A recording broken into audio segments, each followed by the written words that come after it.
All right, everybody. Just got the players here finishing up their warm-ups. We're going to be going live in just about 10 minutes, maybe 9.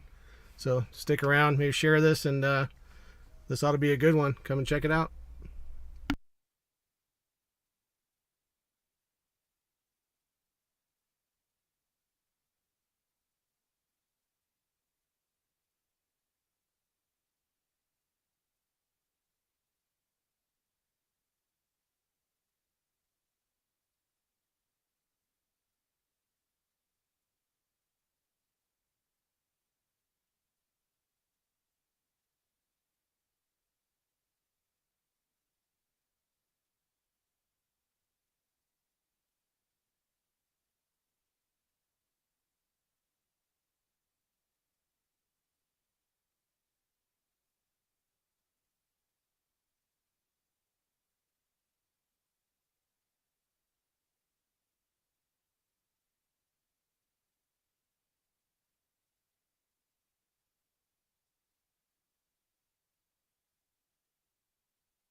Mic check. All right. Mic check.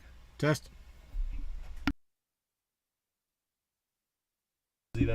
We coming through for everybody out there?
All right, everybody, we're getting ready to go. I'm here with Mike Louse. My name is Mark Ballin, and we're going to do some commentary for you today. Yeah, we got the Monday afternoon edition of the California Pool Action Vortex.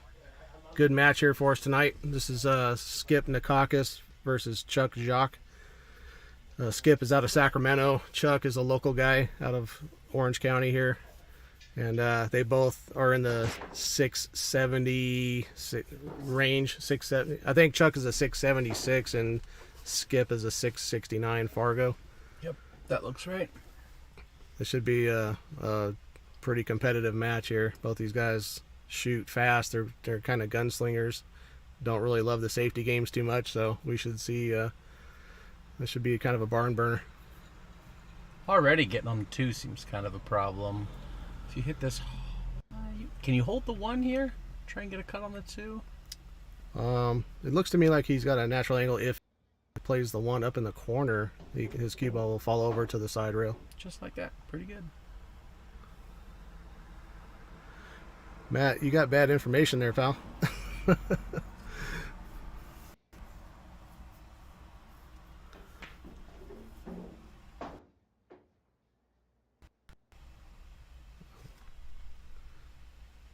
That was actually a good starting shot of the 1 ball. It's not the easiest shot in the world. He's falling a little bit short here on the 3. Probably see a bank shot. Corner, cross corner bank. Or he's going to try to get it past the 8 ball here. Or is that the 4? That's the 5 over there in the corner, I think. Oh, down on the bottom left, that's the 8, yeah. Okay, so he played a safe here. He didn't quite get the safe, so I think we'll see a attempt at a return safety by Chuck. Probably just splitting and putting the 9 and 10 in between these 2 balls one way or another.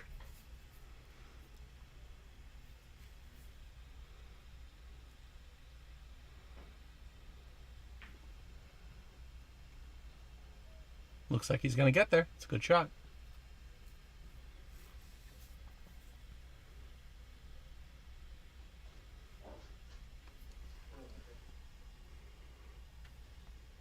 How does Skip jump? You see him jump a lot?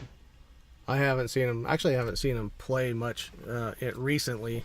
He used to live in Orange County, I believe, or at least to spend a lot of time in Orange County and come into NIKAKIS and stuff a little bit. So it's been a while since I've seen him play. I think he's been on some streams for up in the Sacramento area, maybe Post Up or one of those streams. I'm not 100% sure. I could be misspeaking, but no, that sounds about right. I chatted with him for about 2 seconds before the match started, and he mentioned he was a local here for a long time. Okay.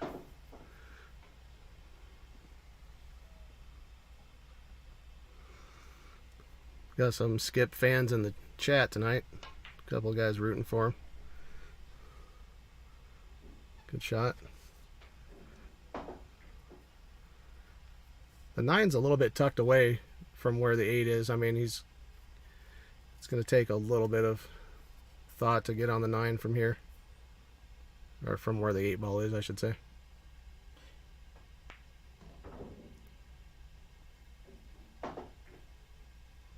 It's not so bad now. He should be able to play. He's probably going to have to just kind of draw and play for the 9 in the same pocket. Yeah, that's what I'm thinking exactly, yeah. He has a little bit of room where he could cut the 9 if he just comes to the side, but I don't think he can really hold. There he goes. Just like that. How short If this grabs that rail, he'd be all right.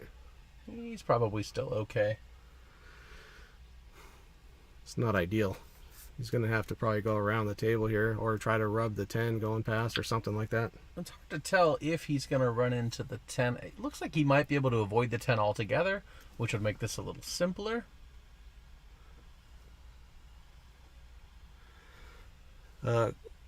Yeah, thanks for the info, Corey. Yeah, he's overcut that.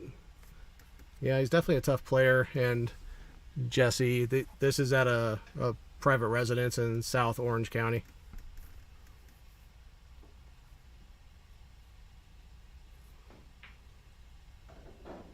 Have these two ever played each other before? Do you know? It's been a long time. They used to play back in the NIKAKIS days a little bit, but yeah, it's been several years since they've matched up. Looks like Skip is about to take down the first game after an overcut on that 9 by Chuck. Yes, indeed. All right. I mean, Chuck just walked in the door just a few minutes before they started here. He probably threw out maybe 1 or 2 racks of balls and hit for 3 or 4 minutes before we got started. So he's still in the warming up process, I think.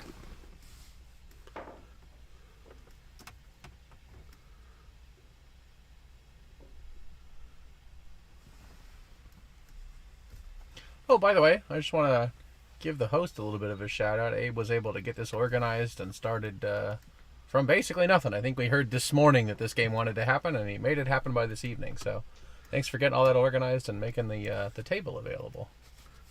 Yeah, for sure. We enjoy hosting these matches, doing the commentary. A lot of fun for both of us, so don't have to twist my arm too much to get over here and yap in your ear. That was the easiest excuse to leave work early that I've had in a long time. Yep.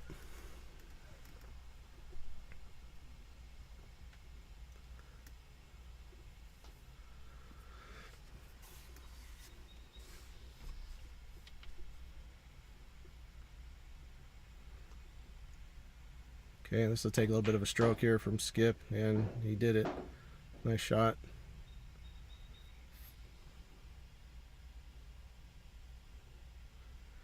This kind of lays like a bit of a drill here for the first 4 or 5 shots.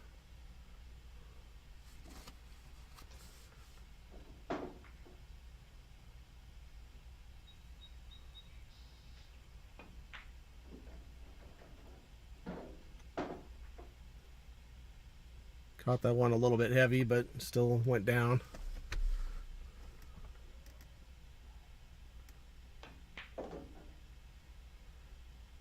Nice, smooth, calm, and collected stroke. Keeping real stable. Looks like he's playing pretty well right out the gate. Yeah, he looks like he's been playing a lot here lately. Just real fluid. It's a good shot. Great shape on the 8 too. You can play basically a stop shot. Get good shape on the 9.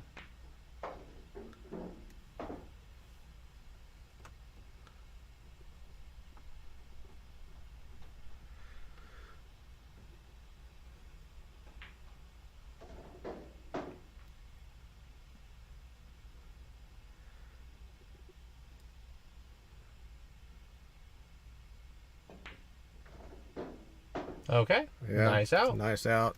That punishment for that missed 9 by Chuck is still going on here. We'll see how long it lasts. It turned out to be pretty costly, and we'll see if there's an end in sight here. So I know we've chatted about this a couple of times. Number of break and runs for the total set that they play. So we just saw 1.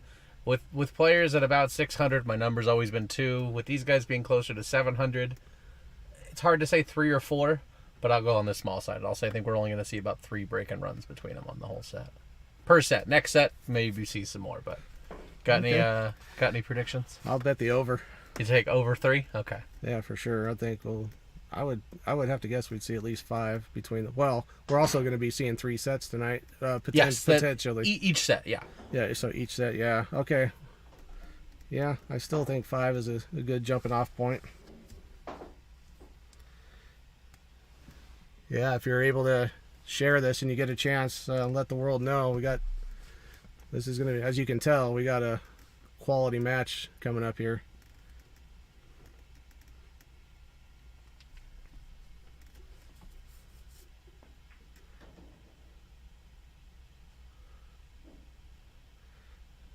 All right, well, this position from here to the 3 ball, I think he's going to dig into this and come 2 rails out of that lower left and try to shoot it there past the... Oh, he's playing for the gap. He might have a gap there to make the 3 from here. He fell. He left himself a little testy shot, but comes with natural position on the 5 ball. He'll probably just twist this in with a little bit of right and come out of that upper right corner. Yeah, he's undercut that just a touch, and... that was definitely the shot he was playing now. He hasn't sold out anything... real easy. I think a safety would be in order here. Yeah, that's what we're He seeing. agrees with you. Okay, that's a good shot. Got the 10 in the way.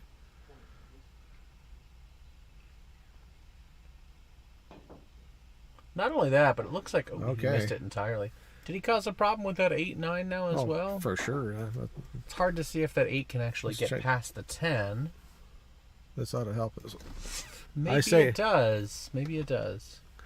It looks tight. It looks like it's just locked onto that 9 ball just enough that it may not go past. It'll go by the 10, but I don't think it goes by the 9. Yeah, maybe not. We'll find out in a second here. Well, he seems to have solved that problem immediately, so maybe it was an issue. Okay, good shot. Got himself a little thin here. No, it's not bad. Oh, I'm looking at the 5. Besides being jacked up over the ball, it's not hard at all. Oof. It's going to be tough.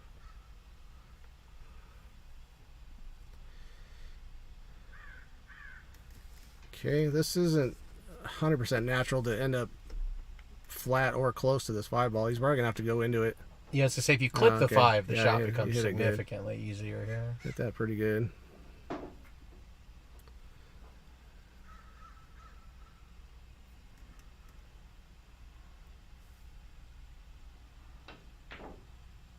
Oh, that's a little surprising. Unexpected.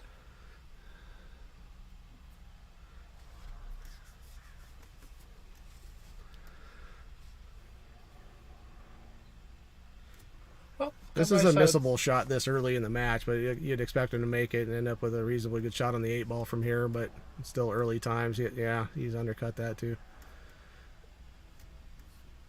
I think if we were a few more games into this match, he would have had a lot less trouble with that. That might have been a little light. Looks like he's come short as well. That's a big break for Chuck. Well, so far he hasn't missed it yet. I think he called the lower corner. Okay, big opportunity here. I think we'll see a stop shot on this.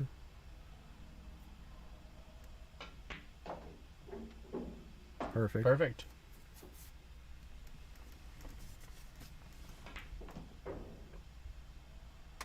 A little short, but he's going to be just fine. Yeah, that's okay. That's just enough. He would have liked to come back another 6 or 8 inches. Yep. Okay. All right, Chuck gets on the scoreboard. I think it's been about 45 seconds and we're 3 games in already. These guys shoot so fast. Yeah, no, these guys don't let any grass grow under their feet here.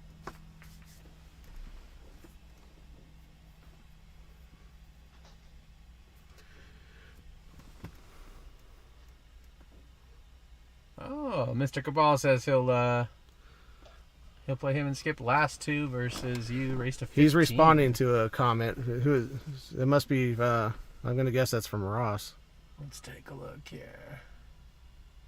Me and Skip playing on Friday at Shooters at Riverside. Come on down and sweat the action or create some action of your own. Yeah, so JC's response to Ross is he'll play Ross and Skip, giving up the last 2. Race to 15 for a minimum of 2K. Interesting offer.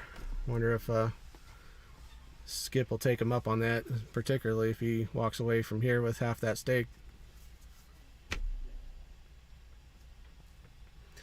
For those of you that don't know, tonight these gentlemen are playing for 500 races to 11 for 500 pride points per set, and if they split sets, the last one will be played for double, and that'll be a slightly longer race to 13. So. In for a good long session Get tonight. yourself a blankie and a pillow and go ahead and put dinner on now. Bucket of popcorn. Absolutely. We could be here a while.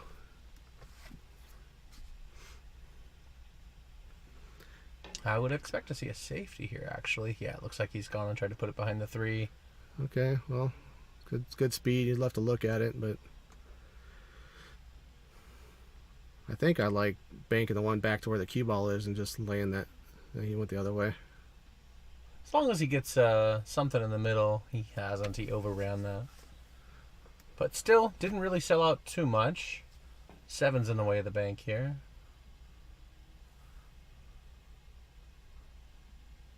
Oh wow, how well did that lay? Might be real good. Yes, it is. Well, and that 9 plays huge, and the 9 is completely blocking the 2 railer to the 1. I think he has a 1 railer. If he does. Hit. He'll have to go 1 rail just before the side pocket, probably with some spin. That's what I'm seeing as well. I don't know if he needs to be elevating and digging down. That could go short here. No, hit it right in the face. Great hit. Beautiful shot. Great result, too. Now, he might have left just enough for a kick and stick. So expect to see this cue ball parked right behind that 8 ball. Just like that. Fantastic reply. Nice shot. That just laid perfect for that. So there's a couple options. You might be able to kick 1 rail past this 5 ball. You may have to dig in on that ball just a little bit to avoid hitting the 8. I have a feeling he's just going to go ahead and jump this one. Okay. Yeah, that's a good option. I'm so terrible at jumping. It sometimes doesn't even occur to me. You know what I mean? So I'm not a huge fan of jumping either. I will in certain circumstances, but I'm a big fan of the kicking also. I find it a little bit more difficult when you have to. You got an interfering ball that's real close to your cue ball, but your cue ball has to travel another 8 feet after you get over that. If you put any unwanted side spin on that jump shot, you'll masse, and you can masse. You have to hit center ball pretty accurately on shots like that. So he's called it in the top corner here. He's going to go ahead and try and kick 2 rails. Or what? Okay, he hit it really full. He was trying to hit that thinner. Oh, look at this. This is going to lay pretty nice. Oh, no. Oh, it's just creaked by.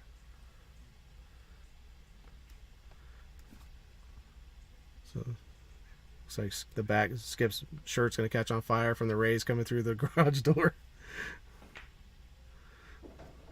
When I was in here last week practicing before that ring game, I noticed that if you stand right about where the cue ball is, the sun can just get right in your face. Yeah. I wonder if anybody's going to have a problem with that. That'll probably no longer be an issue in an hour or so here. Yeah. What does he have? Is that... I think he's got a 1 railer right back out from the way he was put there. He might like the 2 railer. He's tying things up here. He decided to tie up the 4-5, which he hasn't completely done though. He did block the 4 from the bottom left-hand pocket, but the 4 does still go in 2 other pockets. Yeah, that's okay though. It's surprising to see that kind of patience out of Chuck to do that, to not try for a hit there and to tie up traffic. I don't think it's that was a good shot. I like the idea, to be honest with you. It's kind of a new leaf that he's turning over in that department. It's rare you see him not swing at something. Ooh, that 5 almost got close enough that it didn't go. It looks like he's going to be okay though. He's going to come around with 3. Oh, okay, just straight up.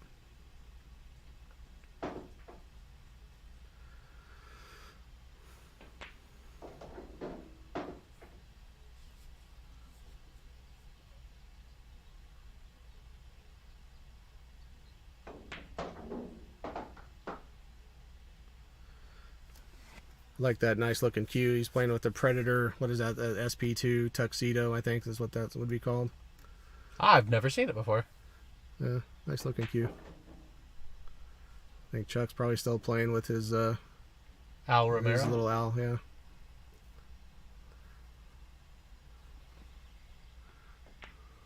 Absolutely, Matt. These guys just get after it. Okay, skip up 3-1. They should call that cue the Penguin. Yeah. The Predator Penguin.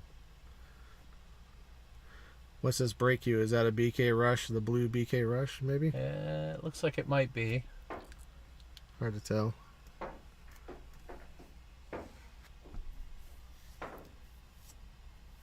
Interesting fact that Skip just walked in tonight hitting his first balls with a brand new tip on his cue.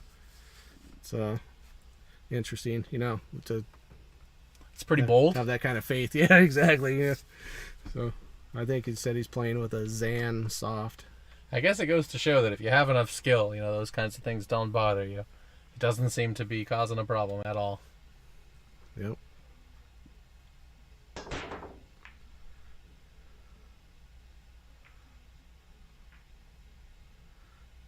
Hit the brake pretty solid. I don't think those second row balls have went anywhere near the side pockets. Not this time. They didn't know. That's his first try break, I believe.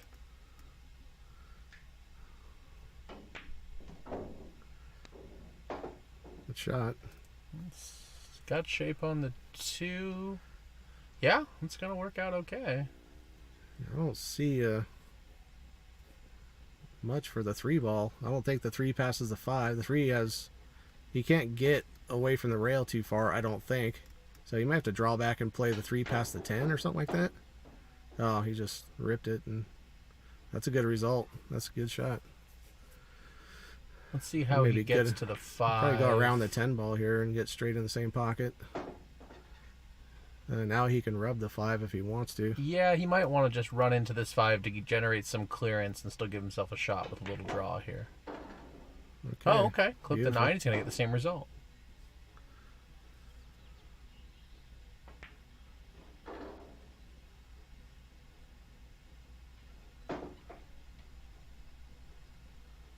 It's pretty much perfect on the 6. Yeah.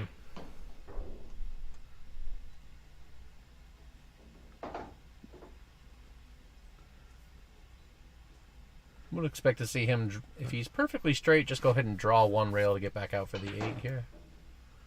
Okay. It's good. It's got an angle now. Perfect. Come back out towards the middle of the table.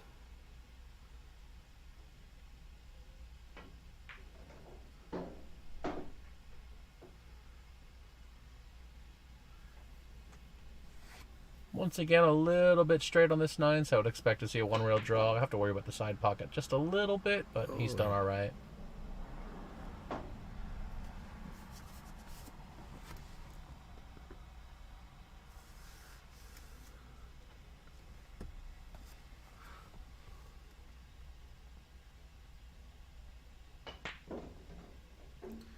Good out. Oh. Whoa. Whoa. I almost spoke too soon. That would have been super painful after that out to just scratch on that 10 ball. That would have been pretty devastating actually from here. Keeping the race nice and close, 3-2.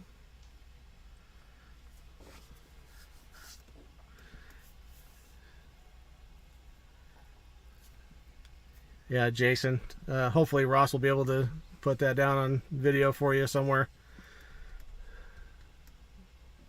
How you feeling, pal? I was keeping up with you a little bit on Facebook. Sounds like you're making some progress. That's good to hear.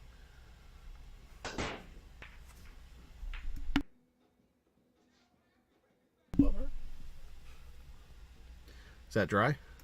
Yes, it is. Yes, it is. Okay. Got pretty nestled up to the 1. This combination's makeable, but as a right-hander, it's not easy to reach. And you kind of have to turn the cue ball a little bit loose. Good news is the 1 should be remaining somewhere in the neighborhood of that pocket if you make it. Yeah, I don't really see a whole ton of safety options either. No, he found one.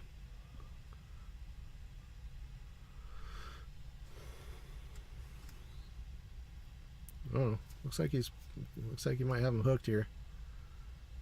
A little bit. Maybe a little masse or I would expect jump. him to spin around this ball. Yeah. A little masse. Oh, okay. If it clears that 9, it's going to get really well. A little bit of fortune not to have bumped that 9 a little bit harder and just wound out in the open. Do you think he has enough to play the carom on the 2 here? Hit this nice and soft, lay the 1 up enough on the bottom rail. I think it's a thin hit. You have to try to decide if you can hold the 1 because your cue ball is probably going to be stuck down next to that rail. Yeah, he would have been in a tough spot anyway. He hasn't left an offensive shot here. Probably see another safety coming up unless he wants to try to tackle that combination on the 4. You think trying to hit the get the cue ball up behind the 6 maybe? Yeah, that's probably the way to go. Oh, he's just missed it entirely. Yeah. Okay. Fortunately, he didn't nudge out that 5. 5 looks like it probably goes past the 9 on the side. It might even go past the 9 in the corner now. Conceivably. Not super easy to get on it.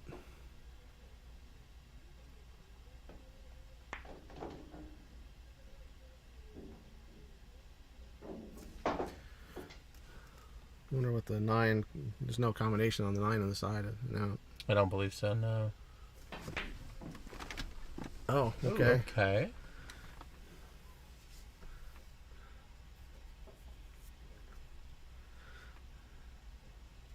Trying to count if that's maybe only the first or second ball he's missed so far.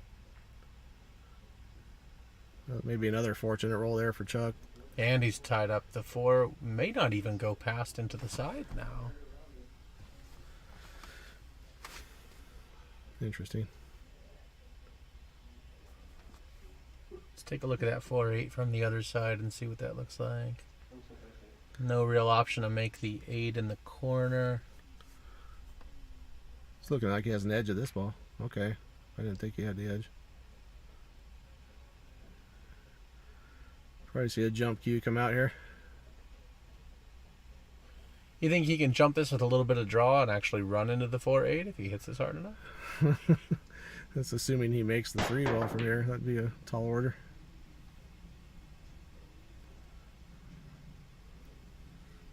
They were playing no early 10 balls as far as I'm aware.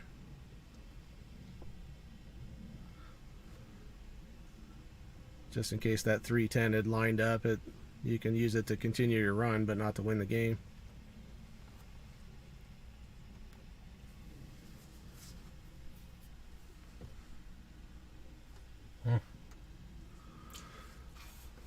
Even if he does draw off this 3, I think the best he can do is just run into the 8 ball. I think it might even be hard to run into the 8.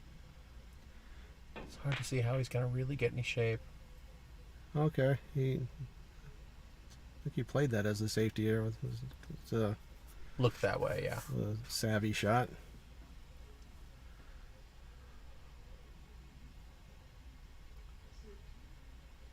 Playing the billiard on the 7? No. Safety. Just trying to run it up.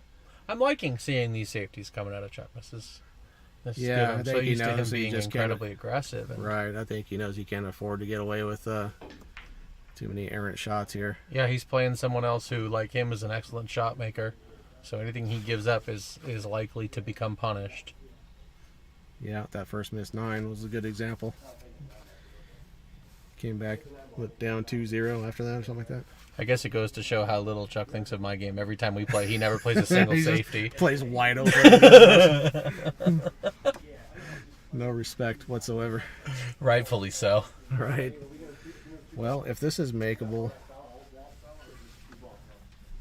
it could lay with some sort of breakout potential or position short side on the 4 ball conceivably. The breakout looks pretty good from here. If he doesn't like going straight into it, he can even go 2 rails into it. Right. That was what I was thinking. Well, he overcut it a bit. Looked like he was trying to play straight into that ball. He freed up the 9-5. That's half the problems.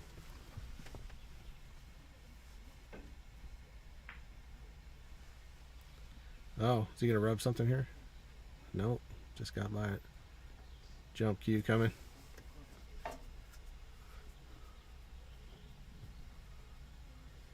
Once again, the breakout is somewhat natural. He's able to make that ball. Just overcut it entirely. Okay, well. It's gotten a bit fortunate there. From one tie up to another there, that 6-8 is now a huge problem. Let's see if we can, after he moves out of the way, that camera 3 angle will tell us a lot about that shot. Check it out from here. Now the 6 may still be makeable. Yeah, I think you can make that.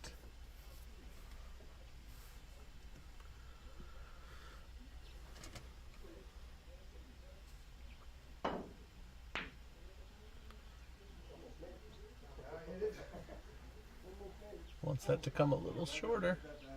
That's no good.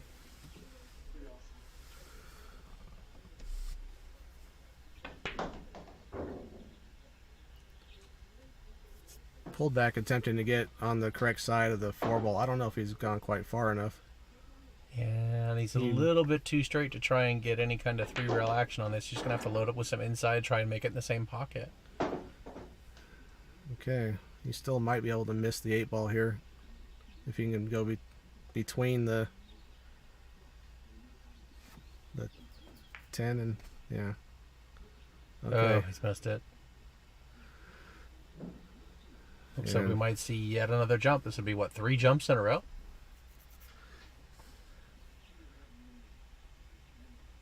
Can he see it around the 5? Or, excuse me, around the 9?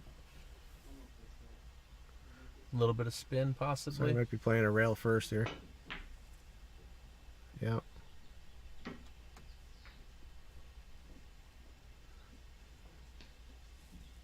Okay, we'll play this 5 off the 7.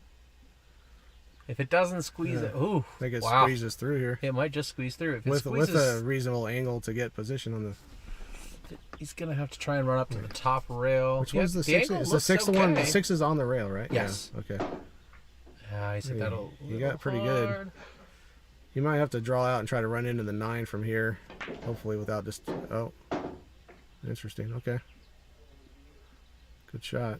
He's gonna have to move his cue ball a lot now. Probably high inside here. Good shot. Uh-oh. Uh-oh. Oof. Very close to scratching there.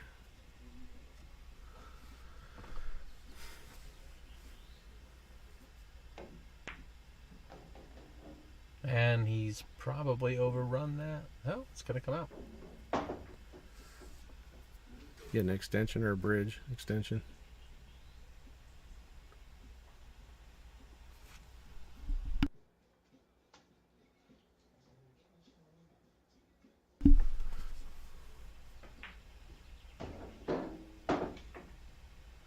Shot. It's pretty nice to hold that up with all that inside English there. I was expecting him to play a little bit of outside, run a couple rails. Must feel really comfortable with that. Yeah, I get concerned about skids and stuff when you hit a ball soft with a bunch of inside. But all right, that makes it 4-2 skip.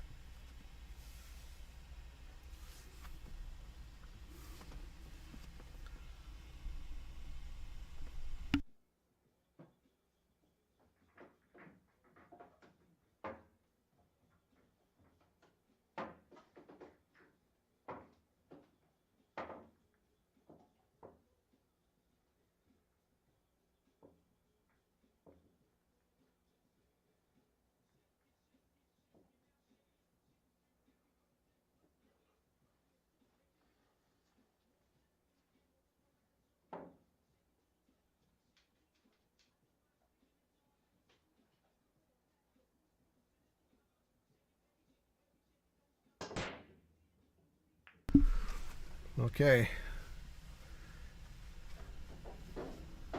You got the 4-railer on the 3 ball.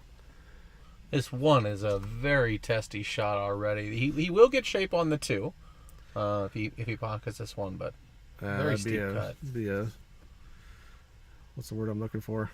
Optimistic or a pretty aggressive shot here to try to cut it down the rail.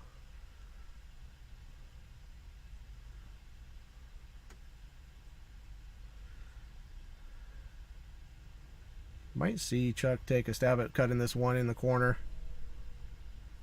That 4 ball will help hold your cue ball down to this A on the. I don't know if he has enough of the 1 to even be able to try and cut it like that.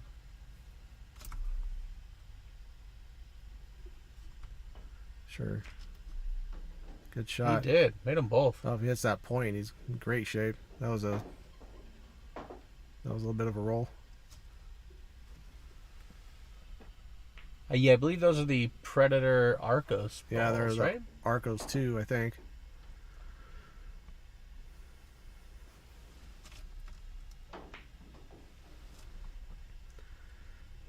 So what do you do with this 7? I guess the 7-9 I think it goes past I think the 7 goes past the 10. 8. Does it go past the 10 also? I think it might. Oh, it's tight. I think it might.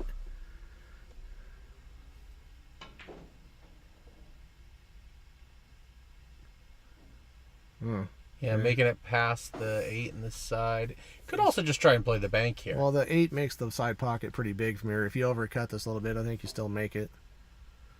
It might be just enough to tempt him to give it a shot. I have a feeling he's going to try and bank this ball. Looks like he's loading up for it. Great Yeah, shot. He's done it. Ooh. Does he have that gap? Does he have the window? Wow. That'd be pretty impressive. Hard to tell. We'll know in a second. Hard to tell. Let's try this one. Yeah. If he doesn't have the gap already, I think he's going to go ahead and jump at this. It lays really well. It's close to the pocket. It's just holding your ball for position, without scratching in either that left side or the upper left corner. Let's see how it goes here.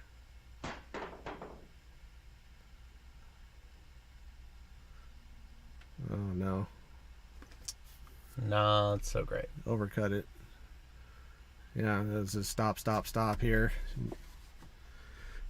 I wouldn't have been surprised to see Chuck just concede from right here, because this is like playing at the fair for a teddy bear right here. I've never seen one of those at the fair. No? No. You go to Orange County Fair, they have these little barred boxes with the crappiest tables in the world, and you get to break. If you can just kind of soft break and run the balls out, you win something. So you can clean. That's what they make you do? They make you break and run to win something? Yeah, that's like 3-ball too. It's not a full rack. It's like 3 balls. So you can soft break. You get a shot after the break even if you don't make anything. So, and the fewer shots you use, the bigger the better your prize. Yeah, the better your prize. So we used to go there several years ago and just kind of collect about 5-10 teddy bears, and then they'd politely ask you to stop.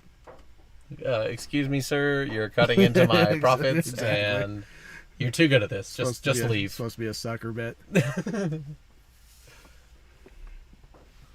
I've seen a few documentaries about games at fairs, and dang near every single one of them is a huge sucker bet. Just one, Stacy? Just one big stuffed dog? They probably would have paid you to stop if you stayed stuck around.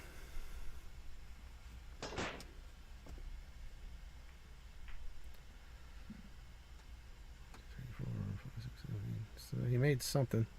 Got no shot. He's pushing out here. That's all they allow. They only let you win one prize? Ugh. I feel like I'm not missing anything by never having seen this event at a fair. Not really.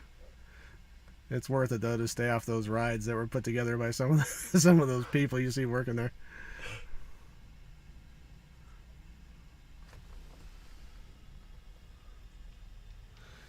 That's right, Abe. Musa Giannini versus Tony Garcia this Friday night. Tune in for that one. It'll be another great match. I was impressed with Tony when he played Sosa a couple weeks back. Looked pretty good. He's going to need to bring all that to deal with the tiger he has by the tail this coming Friday. Does that 2 go by the 4? Looks really close. I think it does.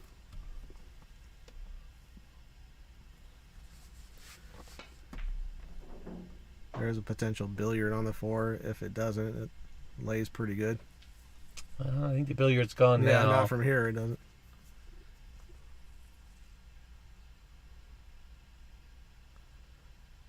This elevation makes this tricky. What a shot. Was able to jump that cue ball over the 4 with enough draw to get it to back up for the 3. It's a fantastic shot. It was great just to pot it. I'm not so sure he was playing the jump. I think he was just going for some straight draw and got some extra action on it. Maybe. Could be wrong. That is one of those picturesque shots, though. Yeah, no, that was a great shot. Good stroke. Good just to pocket that ball. When you got your cue elevated in the air like that, you got to swing it pretty straight to pocket a ball like that. Okay, he should be able to hold his cue with the 10 here. There's some, yeah. Might even be trying to draw past. The 10 could go, but it's not going to help him out. It did not. Okay. Oh, as no. a matter of fact, it actually kind of became a problem. That's a problem. That's so hard it came all the way back to bite him. Pretty unlucky.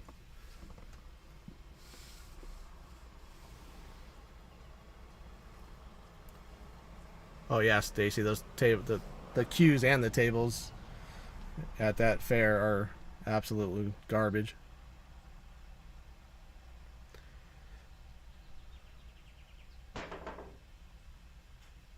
Oh no. He was just barely able to make contact with that 7. Well, he's left a really tough long shot. Yeah, I'm not even sure that we'll see him tackle this. Could be kind of scratchy. Hard to tell. I think he can miss the bottom corner. But yeah, it might be much safer just to go ahead and run this 7 ball one rail and try and get shape behind the 9-10. Yeah, he played this. Or just make some distance. That'll work too. Well, he didn't do it. He's left an opportunity here. Caught that a little bit thin.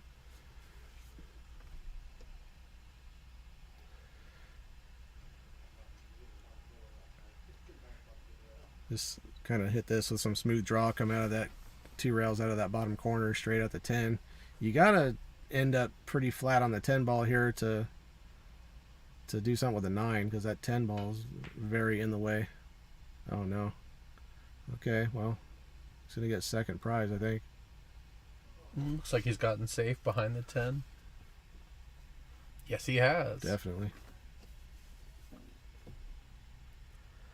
I like going 2 rails out of this bottom left corner as we're looking and trying to, if you can kind of roll this and split between the 9 and 10, you have some safety potential here. Call the side pocket maybe.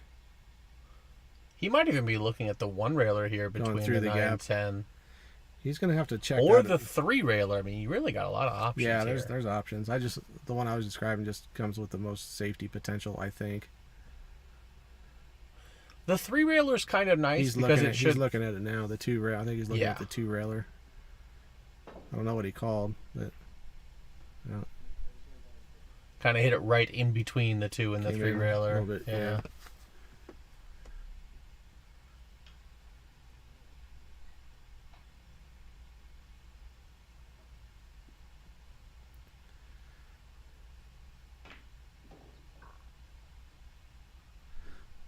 This is overdrawn by. I wasn't in love with the way he stretched himself out. I kind of like just shooting the 7 in the side pocket and rolling forward. I agree. He was real stretched out.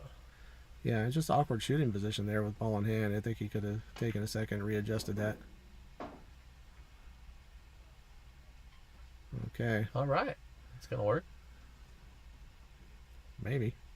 He's got a little holding he's got to do here. One more. Same thing. Nice out. Great shot. Textbook.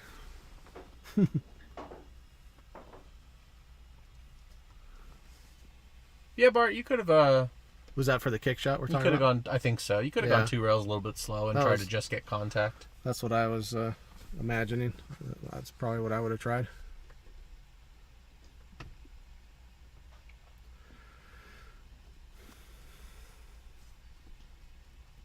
Scores right? 5-3? I believe so, yes.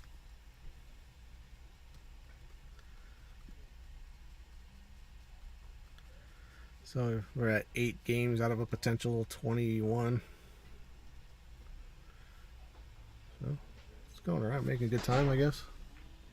8 games in 40 minutes. 40 minutes. Not too bad. 5 minutes a game.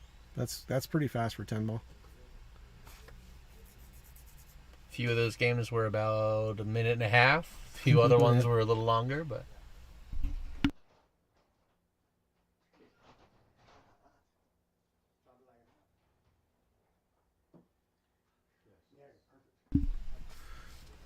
All right, do we have a shot here? Yes, we do. A little bit thin. The good news is he can definitely come all around the table. He wants to play the 2 in the side here. Yeah, and that angle lays pretty well. The 3rd rail hitting where the turtle rack is roughly. He's just getting by the 7 here. Yep. Okay, a little soft, light. But he's probably going to be all right as long as the 6 is not in the way. He should still be able to play it in the side. Yeah, a little bit thin, but the 3 lays good from where it is. Not too bad. I mean, this is very doable. Just got to worry about that 8 ball a little bit. Yeah, he held it really well.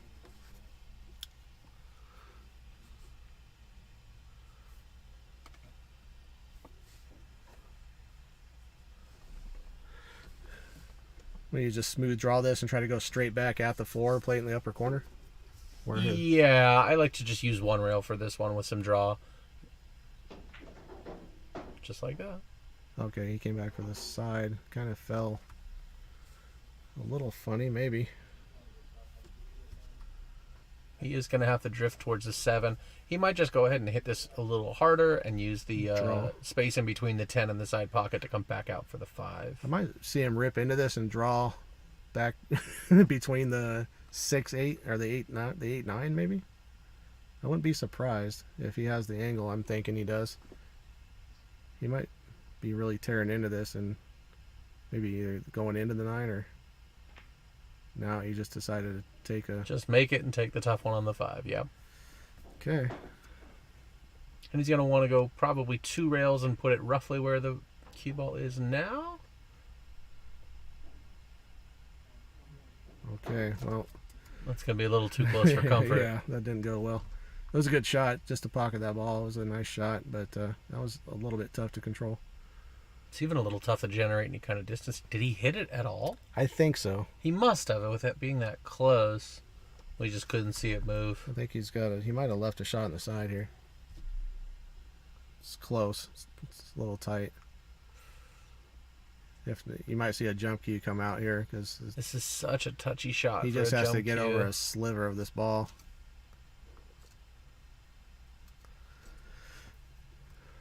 Might be worth going for though.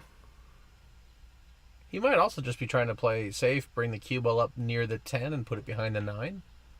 Nope, he went for it. He had enough room. Look at this. Oh.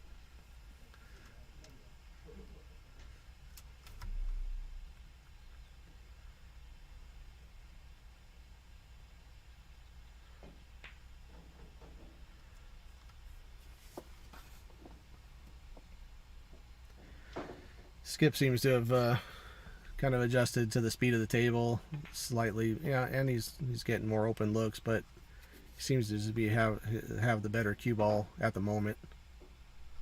He's been making a few more balls too. We've seen a good number of misses out of Chuck already. He has had some more difficult positions, but he is missing the ball a little more as well. Right. Skip's managing the table pretty well as well.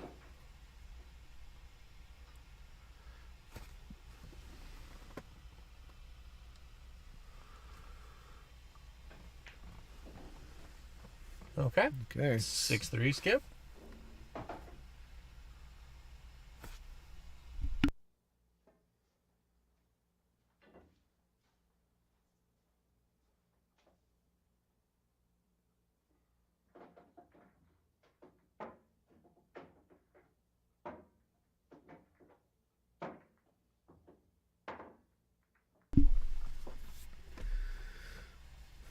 Buzzing right through this match.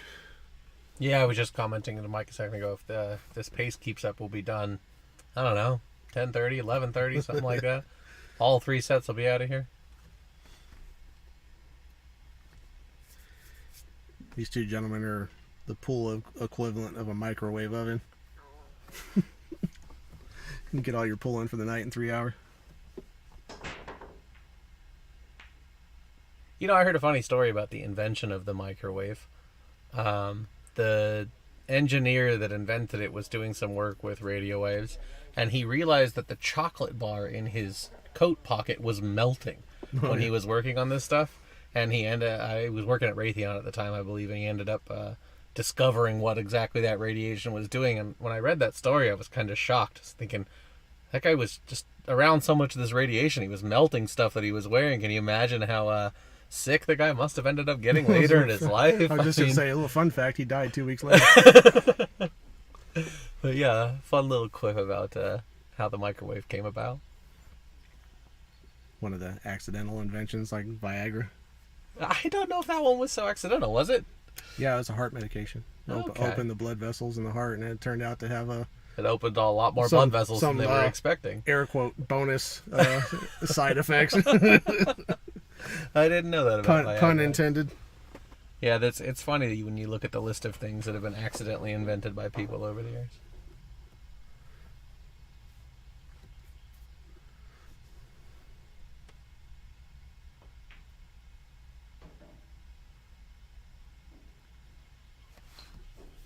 Okay, he's got in good shape on the 4 here too. Should be able to come out to the middle of the table and play the 5 past the 10. Might also go past the 6. I think I'd like to have slightly more angle on this and be a hair further off the rail if I was going to play the first shape on the 5 past the 10. I think he can stun this with a little bit can. of draw to come out to play past the 10. He could also put some top left on it and go around, but he was able to get there just fine. Good shot.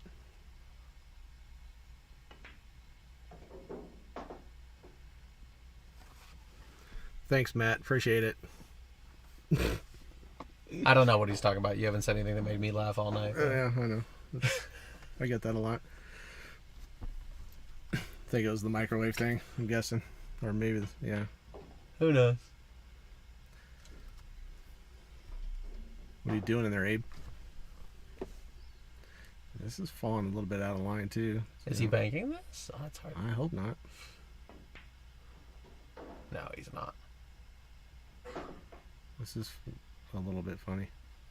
I think he can... manageable, but... I think he can draw out of this just fine. No, didn't even need to. If anything, he put a little bit of inside on that to be able to hold it.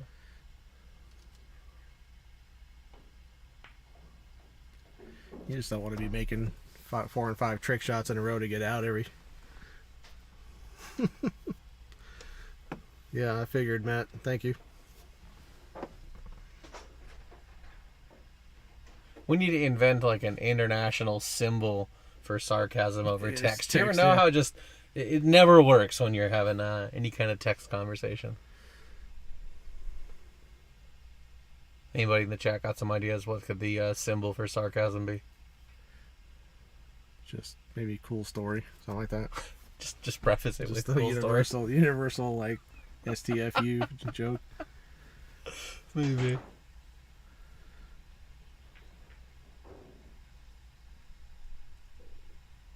Okay, made a ball. That cue ball is still spinning. Indication that he didn't hit it great.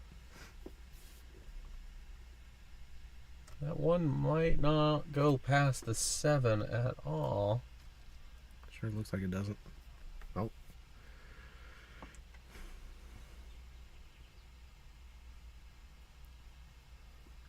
You know what he might be able to do here is play Blast the 4-railer out of there, or just lag it.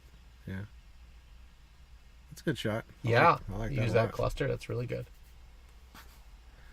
By the 4-railer, I meant doing basically the same thing, a little bit harder, and shooting the gap between the 4 or the 2 and the 5, and going forward somehow. Yes, but that turned out better. Which 2-railer does he like? Going around the 10, going. He's got some bottom options rail, here. looks like. I like the way he's looking, just because it ends up sending the 1 further away from the 2 ball. No, missed it. They are playing with the 3-foul rule, so that it might come into play before the end of the game. It looks like that 2 is going to go ahead and clear by the 3-4 without a problem.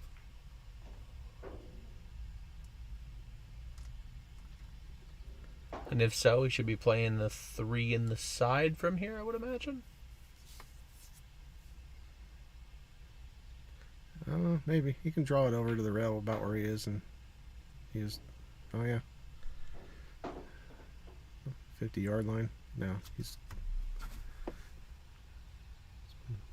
a little thin in the side. He's going to do that or bank. Yeah, it looks like he's cutting in the side. It's not so bad because you can run this 3 rails around, try and play the 4 in the bottom right. If you come short, you still have the 4 in the side. Nice shot. Yep, there you go. Heck, if you come short enough, you even got the 4 all the way down. It's a good shot. I think I'd prefer to have the side from here. This little ways out. Oh. I didn't mind the shot so much. Looks like he just didn't... caught that bottom rail, so he overcut it just a touch.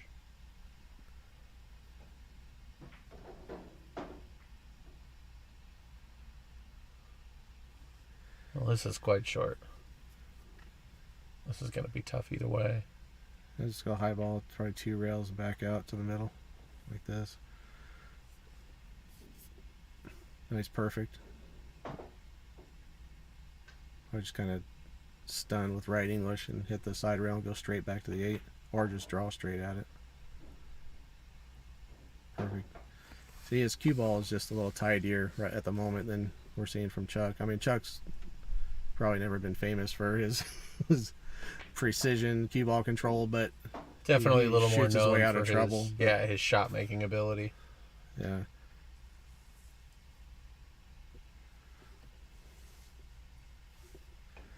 But it's just hard, you know. It's more mentally taxing to have to come with tough shots and tough shot, you know, Absolutely. all night long. It just kind of wears you out mentally. And if you keep your cue ball in line, everything, you know, is pretty straightforward. You don't have to think a lot. It's just walk up, make a ball.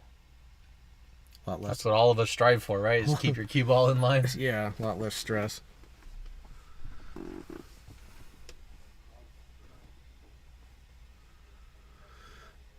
We're exactly about the halfway point of this match already, in under an hour. That's pretty good.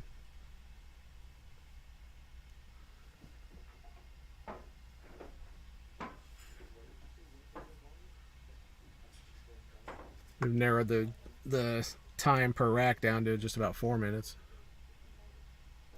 Now that should have been the bet we talked about at the beginning. How long, on average, is each match going to be at the end of this set? You know what we'll do is we'll have to try it for the next one. Yeah, average per game. Minutes per game. That'd be a good stat.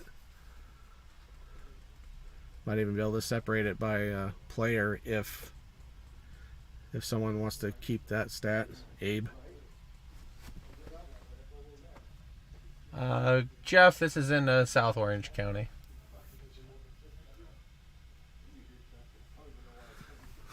Yeah, maybe.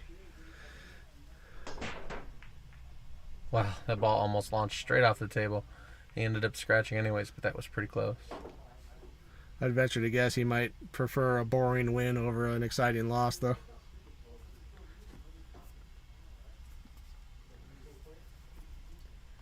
Hey, Jeff Gregory, I caught the beginning of your one pocket match from Post Up last week. How'd you end up in that? Raise the entry, yeah.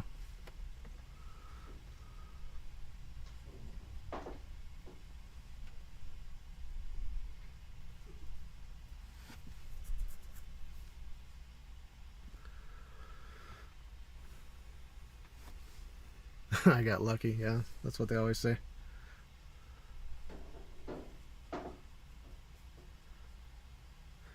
That's a dude who's done some good commentary from what I've heard. Jeff Gregory. Can you hear everything okay there, Stein? Let me get out my give a shit meter here. Hold on a second. You got an app for that one on your phone, huh? Yeah, I just downloaded it. It's at 0 right now. Oof. He had good position for that 5. It was he opted for the safety. Thanks, Jeff. Thank you. Appreciate it, man. I'm blushing.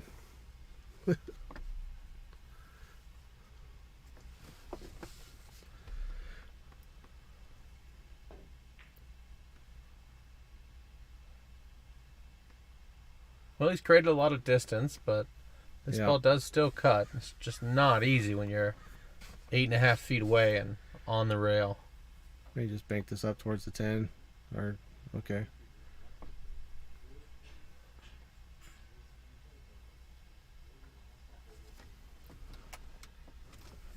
Yeah, Jeff, we both play. Sort of. I mean, it's a recreational thing. Yeah, exactly. I wouldn't say it's at all serious. We got day jobs and all that. No, really. What a fantastic safe behind that 8, though. Mark here is you're just getting your Fargo established. I think his Fargo's. It's somewhere around the 550 range, but I need some more games to get it established. So if I had to guess, maybe I'd lay somewhere around the 600s, the low 600, high 500s. Yeah, I'd agree with that. My Fargo at the moment is about 640, 641.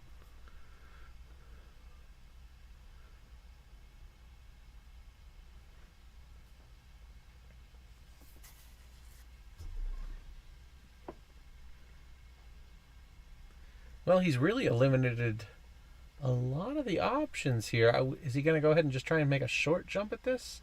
Or is he going to be spinning It's around? Be a mess right here. It's trying to kick behind it. It's really tough to get that when that 10 is so close. You don't have a whole lot of wiggle room to let the spin take effect. All but the kids for me. Oh, I would be thrilled to have a mortgage right now if California home prices stop soaring. Maybe it'll happen pretty soon, but we'll have to wait and see on that one. Yeah. But no to the rest of that. Yes, James, we are excellent destroyers of cushions.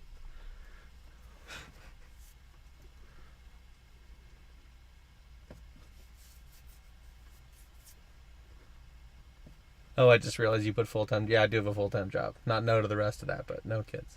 No mortgage. Oh, okay. Chuck's get another opportunity here.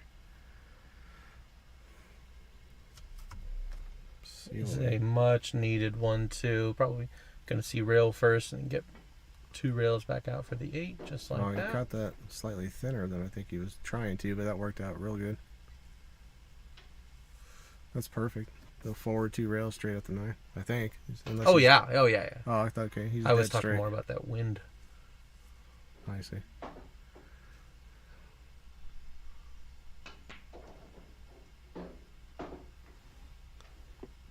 It's a nice draw there. It's going to get really good shape here.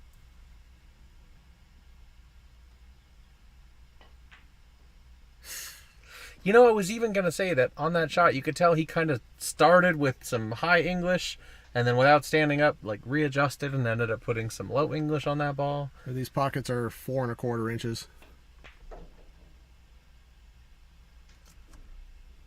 Gold crown 3 with ball return. It's a nice table. Plays good. It's not loose.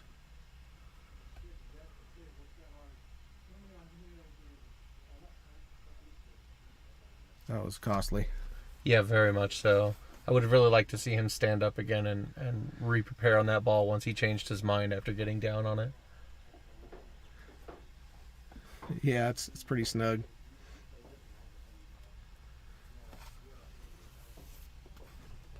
Yeah, I agree. He and I actually talked about that a week or 2 ago. His lack of standing back up and I've noticed him in the past changing his mind like down on the ball, like going from high English to low English and not backing off and going through the pre-shot routine again.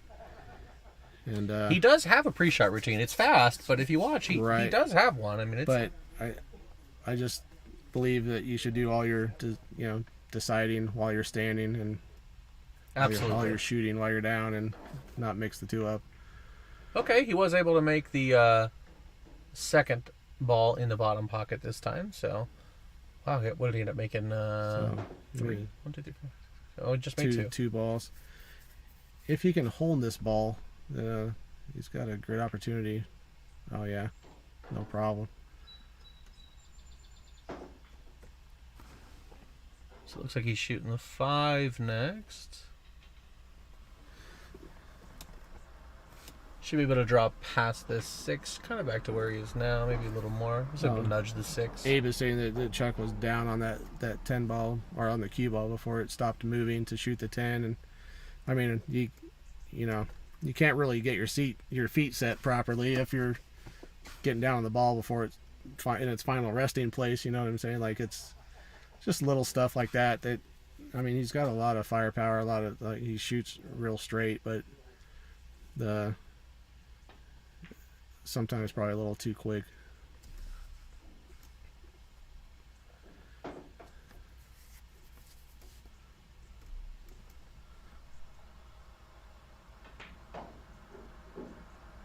Oh. Whoa. Well, he might still be okay on this one, but it is certainly a little bit steeper than he wanted. I think he might actually be able to run into the 10 after hitting this. Oh, he just went for the bank. Okay. Changes the line entirely. Well, he fell It's a pretty funny. good shot. Well, he fell. Well, he's all right. If he just drifts forward here, he can take a long shot on the 9. Yeah.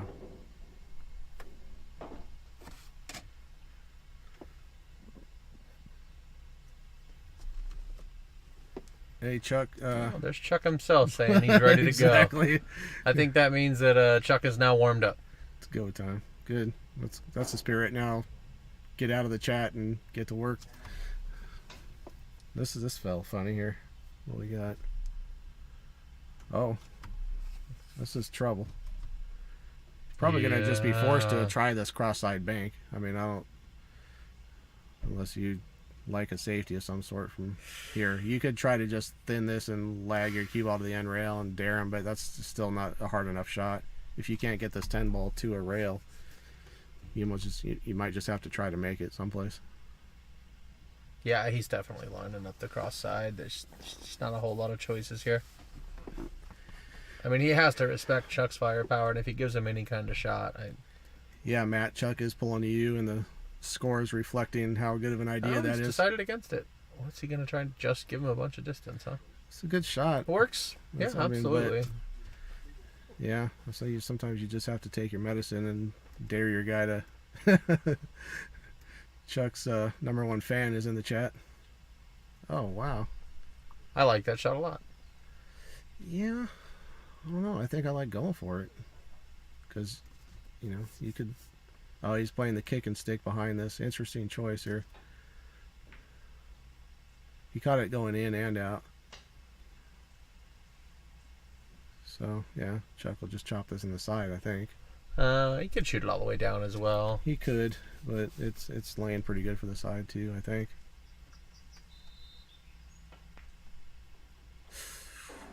He got awfully close to overcutting that. All right. That was why I liked playing it down in the corner. I mean, these pockets are so snug that, you know what I mean? You just hate to have to shoot it from 5 feet out, 4.5 feet out. Chuck's being his own cheerleader.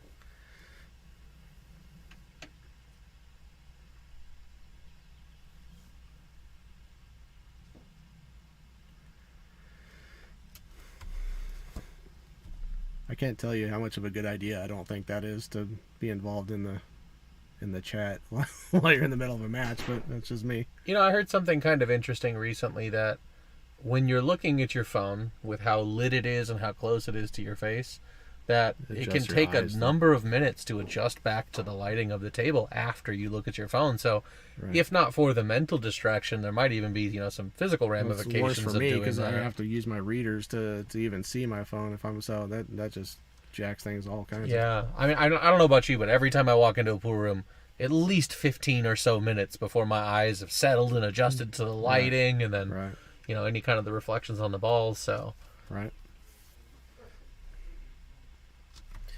Did he leave a window here? Doesn't look like it. If your definition of a window is a steel roll-up door, then yes, there is a window. Yeah, that's what I meant by window, obviously. There's a big solid wall of balls between your cue ball and the object ball. This one railer is going to require some spin. Was able to hit it. It's a good shot. Not a great result. Unless your name's Skip, then it was outstanding.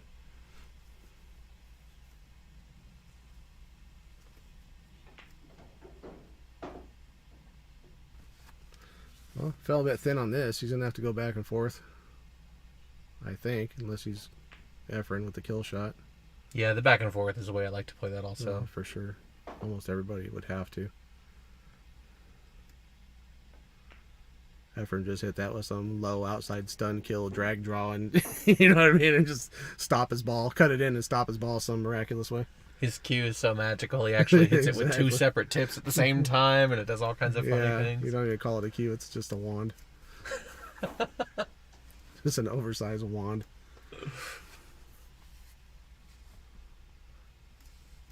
Well, if he rolls this forward, he gets to worry about the 10 a little bit. Okay, he decided not to. How much angle does he end up with here? Regardless of how much he has, he should be able to put a little bit of inside, just roll this one rail like he has. Mm-hmm. Yeah, not too bad. Looking like he's going to be 2 away from victory here after this rack is over. He's laying just fine for the 9. He's going to have to put a little bit of juice on this one because he's a little straighter than he wanted, but I expect he's going to get down table. That's pretty much perfect. See if he plays it your way or my way. I like the low out two rails out of the, like that. He agrees. Yep, good out. All right, Skip is just sprinting towards the finish line in this set.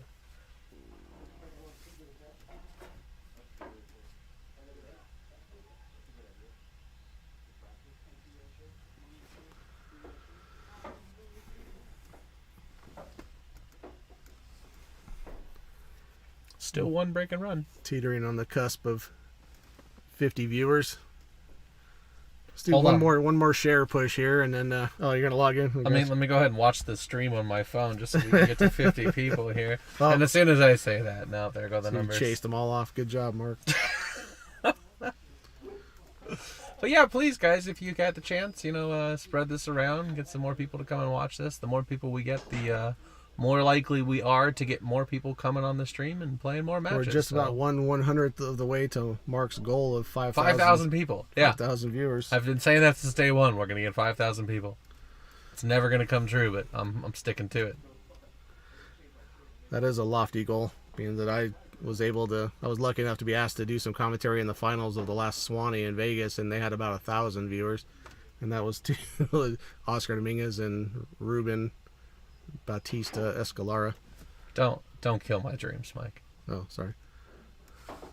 You just have to get way more charming to draw all those players in. I'm not charming enough? Michael, oh, yeah. Man.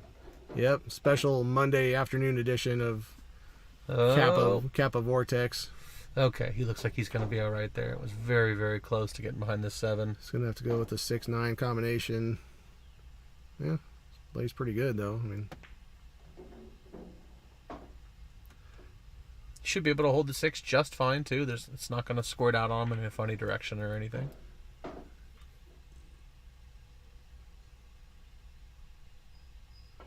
Go inside and outside of the 8, yeah.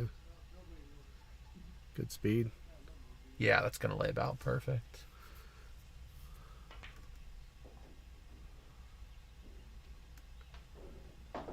He's on the correct side of the 8 to drift out towards the 10. Let's punch this in.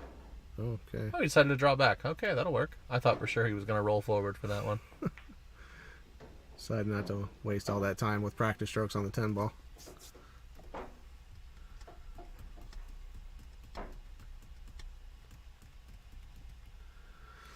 Okay, pulls one back.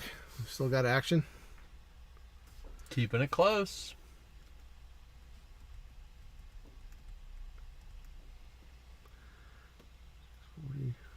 So we're about an hour and 10 minutes, 15 games. He did just tell us that he was ready to go, and then he, got an opportunity and ran a rack out. So let's go. I think we're at about 4.5 minutes per game now.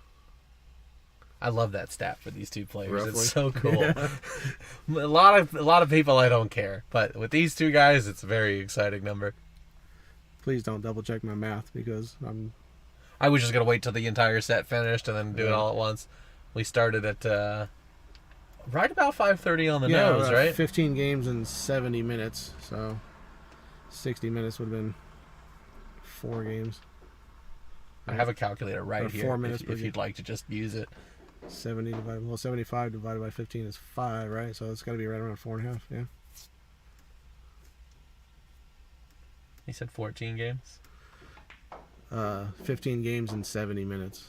It's got to be 4.5, right? Pretty close. 4 2/3. Okay.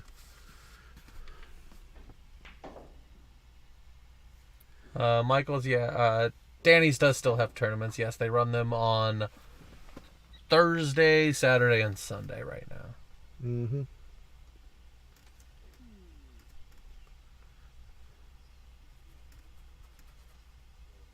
Yeah, don't they? This is a highly entertaining match.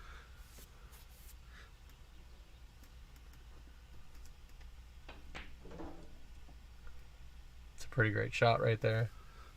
That's a great stroke. I mean, he came back a foot something further than I was expecting, but he's really letting the stroke out on that one. Both of them are playing like they left the oven on at home, right? Is that what they said in the last the World Champion stream? Jeremy Jones, I think, said something like that. I used to say double parked.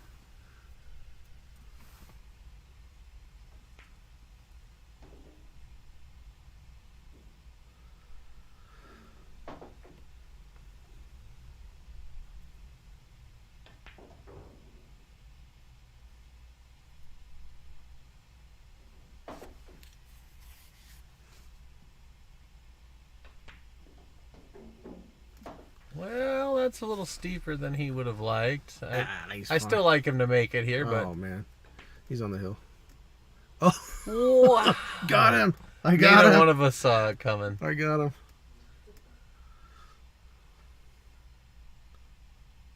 It's a big shot for Chuck here. Boy.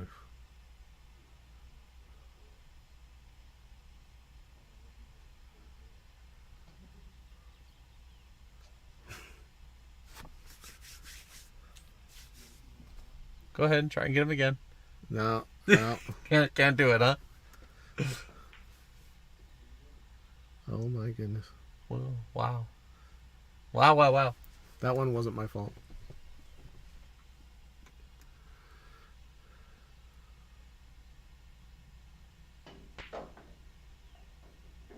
Good shot. All right, Chuck's clawing back into this one. Still in action. Very unexpected finish to that, but getting it even closer. 9-7. It's amazing what a difference in comfort level it is for the guy who's stuck when the opponent's just not quite on the hill yet. Yes. Once they get onto the hill, it's just a whole different ballgame. They're both dumping.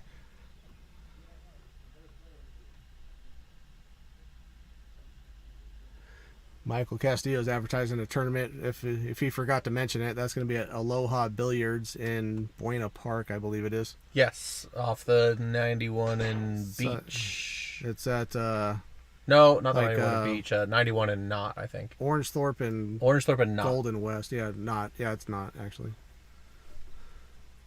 That was where I first got started playing pool. I lived maybe 2 miles from there and just kind of walked in there one day and never looked back. I got my start and my finish playing pool at Aloha Billiards last Wednesday night. I'm just kidding. They have a good table there. Now, they actually just got some new diamond bar boxes in there. Of course, the tournament he's referring to is not played on those tables. They have a good gold crown in there with a ball return, and the rest of the Brunswicks in there are, how do I say this? Yep, you just said it. That's not the best tables I've ever played on. Yeah. Are the walls still yellow in there? I don't know, but... And I don't mean yellow as in they were painted yellow. I mean like there's cigarette smoke from the 70s still on those walls. No, I don't think so. It's not that terrible looking inside there. The tables need some work, and some of them are very close to the wall. Other than that, it's great. Well, it's good to know that they're making some improvements. Yeah, then. they're that's working. Good. They're working on it. Take some time. It's a project. You said that Anne-Marie ended up selling that place, and they have a new owner now. Was that you telling me that, or somebody else? No, it's not me. I don't know. It used to be owned by a woman named Anne-Marie, and she was the widow of oh goodness, what's his name? He died in an ATV accident. He was the guy that used to own Hard Times in La Habra, right? Yes, same guy. I'm blanking on his name here. Somebody in the chat can probably help me out. Anyways, it's been run by the same group of people for a long time, and from what I understand, they recently sold the place, so that explains why they're making some improvements with a new owner. Yeah, that one table that the table number one over there, the gold crown with the ball return, actually plays real nicely. It's snug, and it's fast. You know, it rolls good. That table has always played fine. They've always had one really good table up front. That is a good table. I was lucky enough to get 4th place in there my first time I played it, which was the most recent time. And I think Johnny King ended up winning it. Chuck got 2nd, and I want to say Jack Hines was 3rd in that tournament. So it was a tough field. It's a pretty good top 3. Yeah, that was a tough field. I mean, Damian Alishon got 5th. I knocked him out. I was fortunate enough to do that.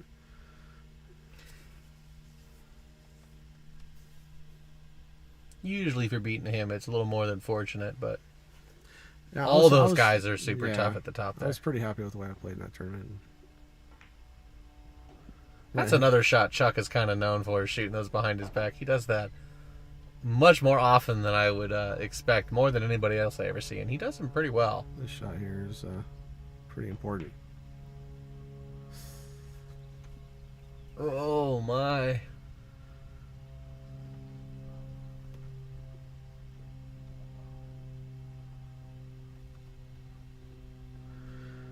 Silence. Yeah, sometimes you don't need to say anything. Just let the moment speak for itself. I know the feeling.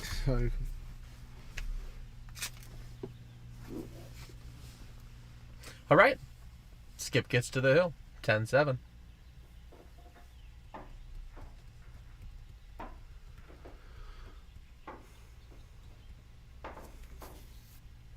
Knight 8 would have been slightly more comfortable if you're Chuck. By slightly, I mean immensely. A lot. Yeah.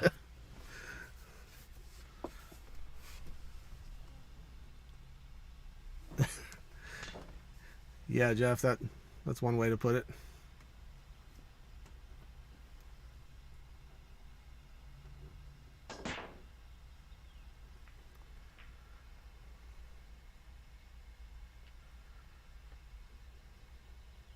Okay, he's not going to have any shot on the one here, so we're going to see a push. That 5-ball looks close-ish. I think it's going to run right into that 8-ball. Yeah. Thank you very much. I don't know how to pronounce your name. I'm going to go ahead and say Meter. Oh, yeah, thank you. Mr. Najera. We'll go with that one. Or Mrs. Person Najera? I don't know. Nahara? I don't know. I have to play the spelling bee game if I want to pronounce that one. Ooh. Country of origin. I'm terrible with those. I'm not even going to guess. I'm okay with accents. I can usually do okay with those, but just looking at a name, no chance. Yeah. It's Meter Lake Park. Right. Got it in one. All right.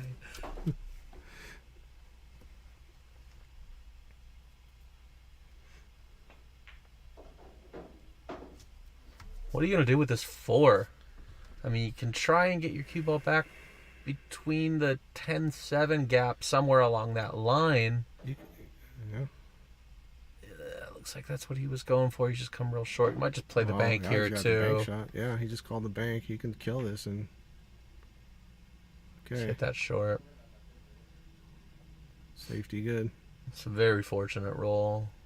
He's not very happy about it, but it's still a very fortunate roll. He didn't call that option. That's kind of another mental mistake there. You really ought to be calling a ball every time you come to the table, just in case. He probably would have been calling it cross-side anyway. I think he hit that. Still, I mean, he just got up and smacked it, and you really should be calling something, right?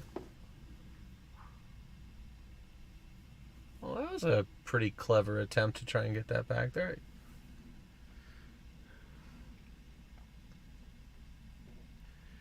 So do you thin this, try to leave it stuck near the 7 and roll your cue ball behind the 9-10? He's underhit that a little bit. I was actually thinking you would go one rail and run it into the 7 because you get a much bigger ball to try and get behind the 9-10, but... It's like, he's looking at it like you can see the edge. This is actually another one where a kick and stick might not be so bad if it goes up towards that 6-8. Yeah, but the cue ball's not going to stick. It's so far off the rail. He's shooting it like he actually can make it in the corner there.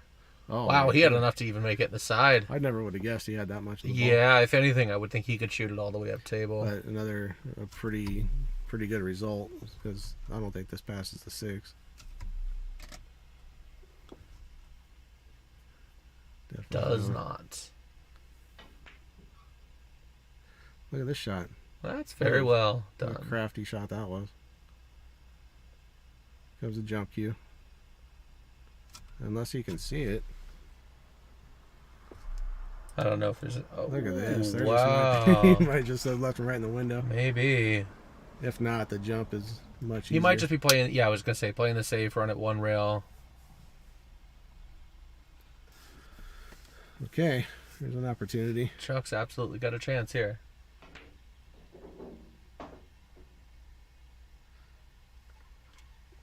He really wanted to get some kind of contact with that 7. Would have made the 7 drift towards the side. Here.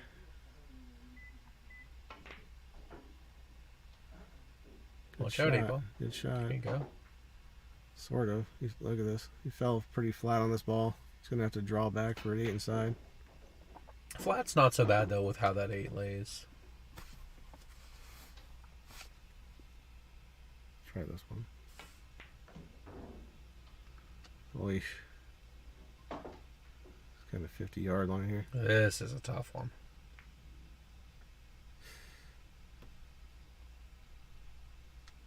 I think that's makeable.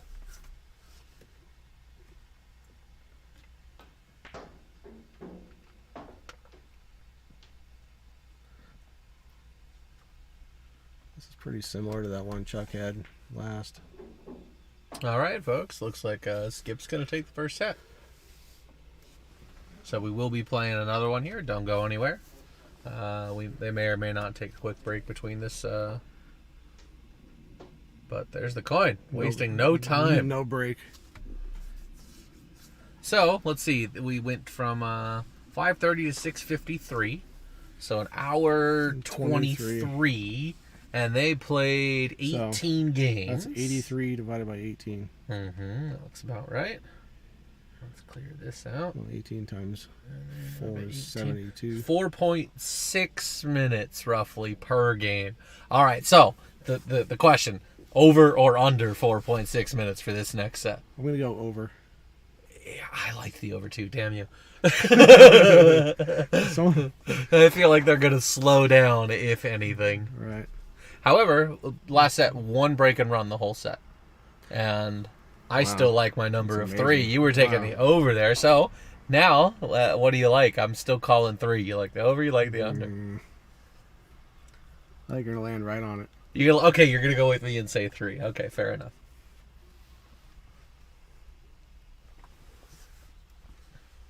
Yeah, Matt, I would have to agree with that. Chuck did not perform exceptionally well that set. And I mean, I would love to see him win this one because then we're guaranteed to get a third set. So I'm gonna go ahead and agree with you.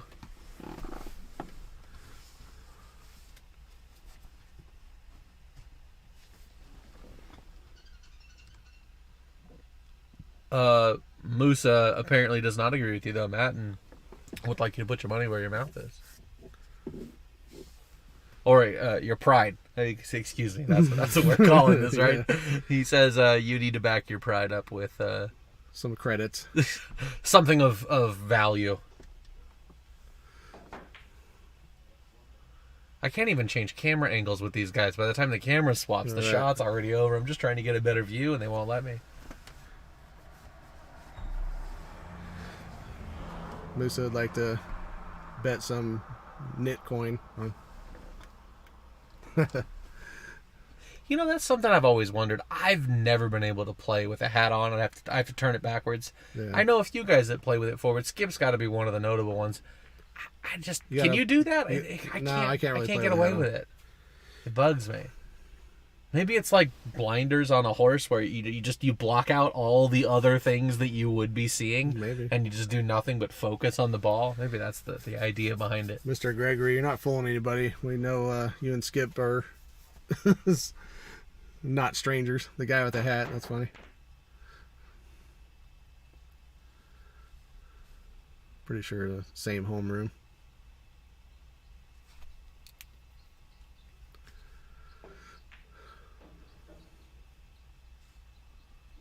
That 2 is that a 2 up there tied on the 9? Is he gonna have to? Looks that way. Yeah, Stacy, if you think about it, the missed 10 ball and the missed 9 ball in the end of that rack could have turned the score basically the other way. So it would have been 9-9 or 9-10. Chuck would have been up 10-9 with those 2 games.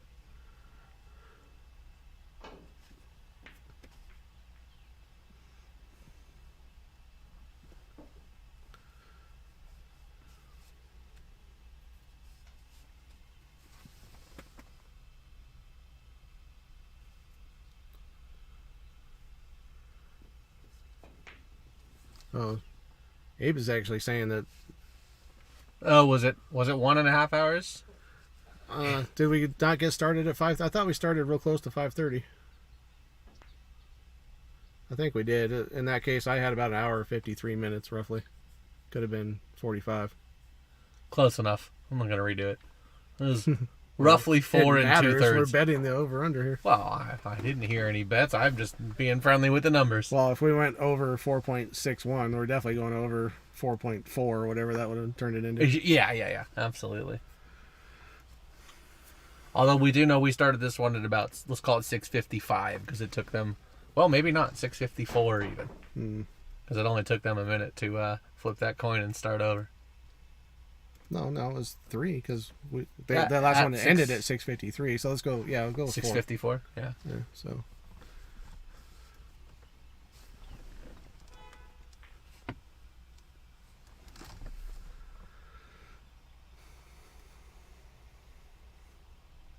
Okay.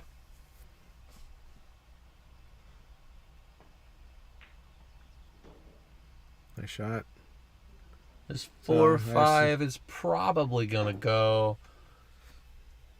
I think you have to hit this 4 on the bottom side of the ball from where we're looking now, just like that. It's not going to work out for him, though. Hit that pretty hard, too. Must have had a plan. He would have wound up with a reasonably good shot on the 4 there. Just come between the 7-9 here, straight at this. You could even load up with some inside. Yeah, with as much inside as he's been playing, it looked like he might have been. He did fine. Yeah, it's gonna work out great. I would like to see him straight here, though. He might just draw back straight. Depends on how much angle he has. Never mind. Yeah, see, his cue ball's good. He's been falling on the correct side of just about everything.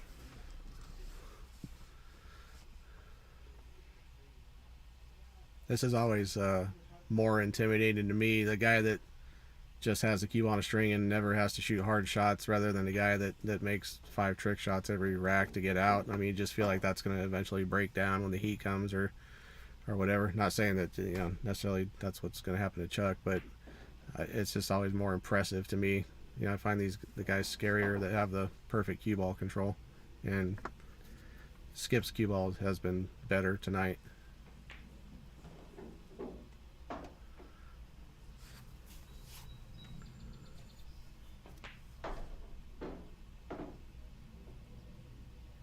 All right, jumping out to a 1-0 lead. Skip is winning.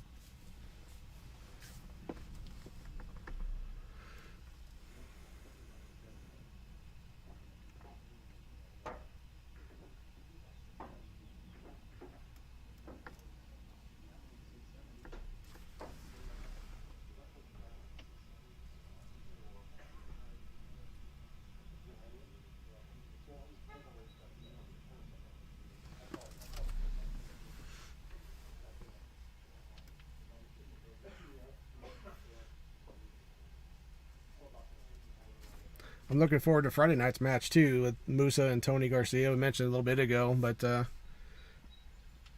think Tony is at a Fargo disadvantage by about 12, 13 points or something like that. It's not a big difference, but I just feel like on paper, well, maybe it's because I've had my ass beat by Musa a couple times, that he's got to be the favorite on paper by a little bit, and by Fargo by just a tiny bit. But I respect Tony's willingness to jump up and take on that challenge. Foch, I'd love to see you put on a little trick shot clinic. That'd be fun. Artistic pool. You ever watch the guys that get really good at it? It is really something else when you get heavy into the trick shots. Some of them are very entertaining. It's never been my thing necessarily, but guys like Venom, Florian Kohler, he's impressive.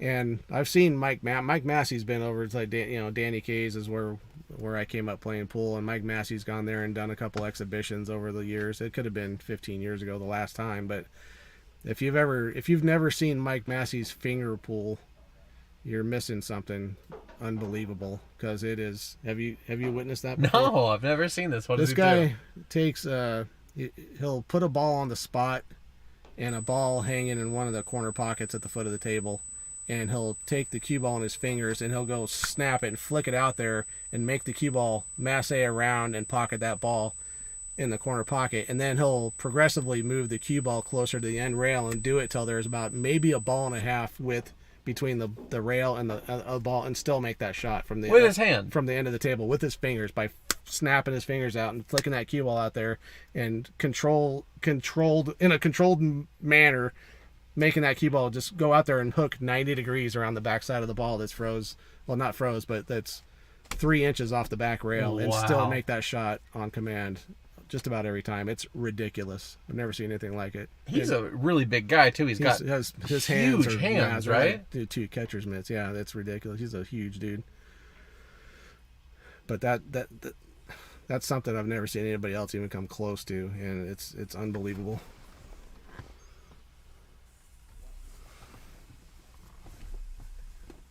Yeah, that's just baffling to me how he can do that so controlled, so controllably, or whatever the correct word is. That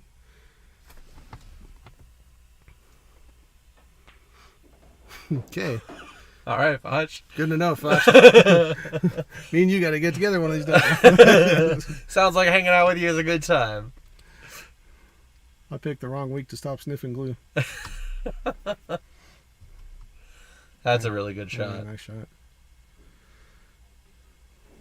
That unfortunate miss on the 5 is going to come back to bite Chuck yet again.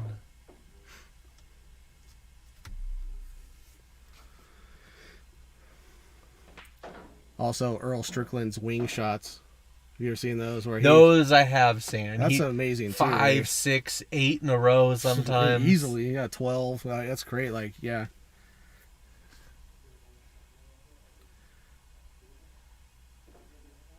If any of you out there haven't seen that, say that Earl Strickland will stand at the end of the table and he'll take an object ball and the cue ball in his left hand, and he'll throw the object ball across the table at sort of a roll speed, and then keep the cue ball in his hand, and while the object ball is still moving, set the cue ball down, get down and pocket the object ball that's rolling across the table about 30 times in a row. It's insane. It's pure timing. Yeah, he knows exactly where he's aiming, and it's just a throw, and it's really cool. He's shooting a moving target every time and pocketing a spot shot, basically a spot shot on a moving target many times in a row, and it's unbelievable.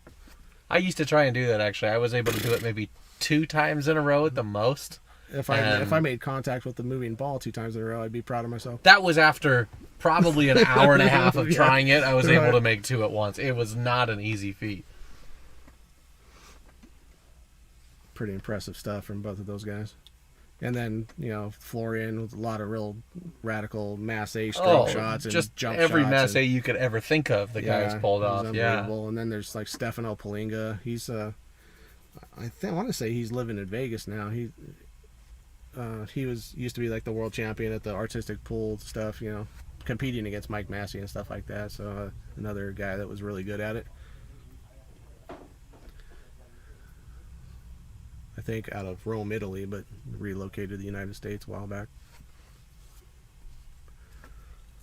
Let's see. How do you like keeping for this 3? Can he draw back into this 10 to keep position, or he's going to go? I think around. Does the 3 pass the 8 is the question, right? Or is that the 6? Oh, it might be 6. He was able to just run right into the 10 there. I think that's the. That's a good shot, but this is a real small pocket from here. Well, he might be shooting at it. If he can hit it, it's really good shape. Yeah, that's very tight. And it looks like he probably got away with that. It's a pretty easy save from here. It is, but just roll right up behind that. After you just lost that set, now you're down 2-0 again. You want an opportunity to run out, and he's done perfect with the safe though. He froze it on the ball. Yeah, so I think he took away both of the one railers. He's going to require a lot of spin. You got to yeah. Well, the one railer wasn't there. He had to go 2 rails to run into the 3. It's a great shot. I'll probably use the 6, probably bank this straight up the middle, if he has the angle for it. Yeah, hard to tell from here. I dogged that camera switch. Okay, we'll take that. If he wants it to get behind the 4, he has. Okay. That's a good shot. I don't know if he can quite kick and stick this one, but he's decent chance he makes the 10 if he does kick at it. You got it. Called it. Okay. And are we playing no early 10s here? That's correct. Yeah, this will continue his run, but not win a game for him. However, that is going to tie up the 7 and create a problem there. Sure did.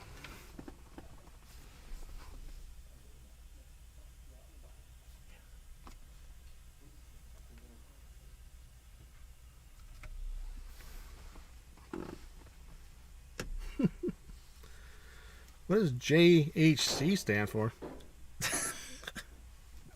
I know my way around a keyboard. I'm pretty sure that was a slight typo. Yeah. John Henry Charles? I don't know. Whatever. Just guessing.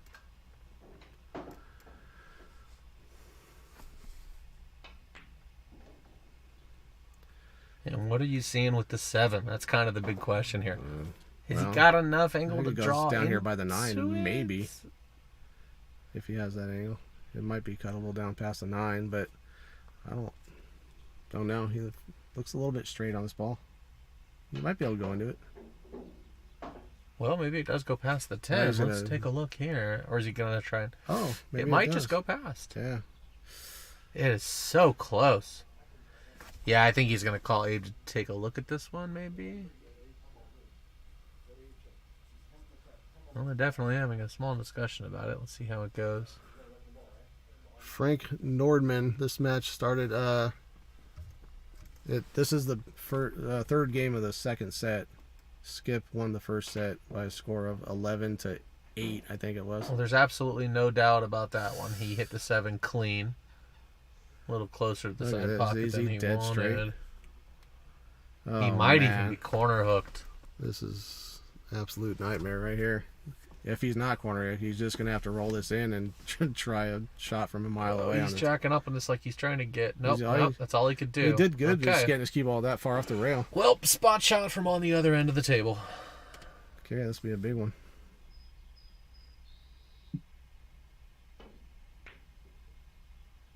Overcut it a bit. Yeah, that's a toughie. That was ridiculously hard. This is Skip's third favorite shot. I think his first 2 favorite ones were rack number 1 and rack number 2. Yeah. All right, Skip jumps out to a 3-0 lead.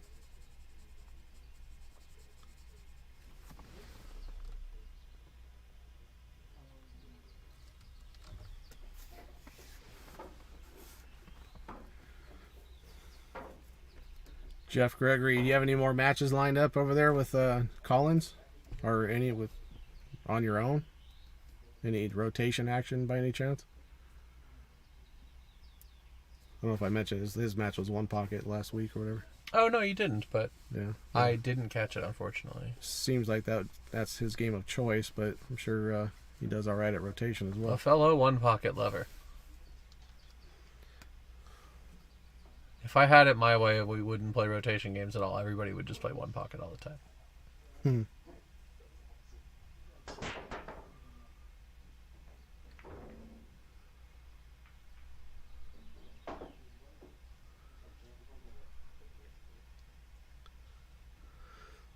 Well, came up with a testy shot on the 1. He's going to have to go back and forth. There's a pretty big gap he could fall into to get a shot on the 2 ball, but shape from the 2 to the 3 is probably not going to be super easy.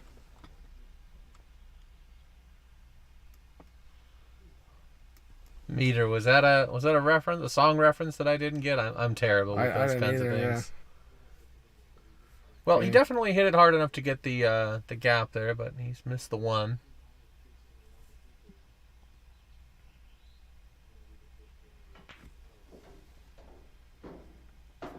Pretty solid. Yeah. A lot of games. Yeah, Matt, we can play some 1 pocket. I think that would be a competitive match, to be honest with you. It was really close to the 2. I can't believe he missed that by more than 1/8 of an inch. That was so close.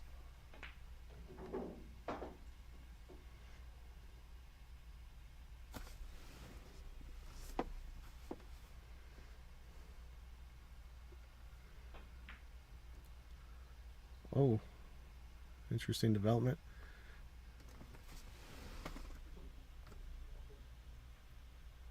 Yeah, I would have never guessed that.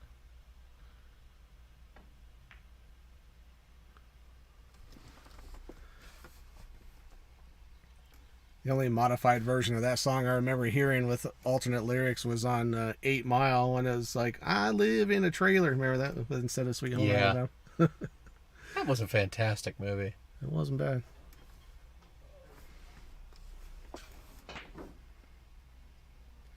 Oh, boy. Got up and shot that so fast. It's going to get incredibly fortunate not to sell out there.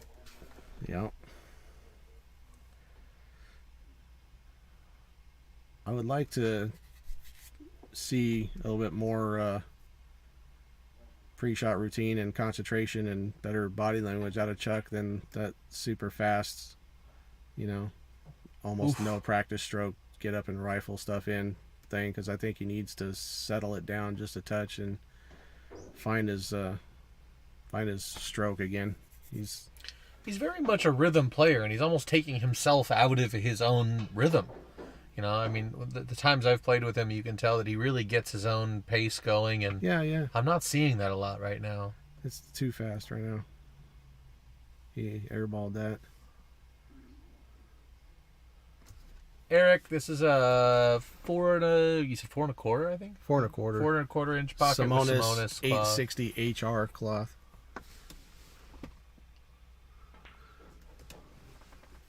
And the cloth is in good condition, but plenty broken in. It's not new at all. So, this table plays really well, though. I've played on it a number of times at this point. It plays nice, well. But yeah, it doesn't have a lot of slide left in it. I mean, the pockets play a little stingy. So it's a nice table. It's not buckets by any stretch of the imagination.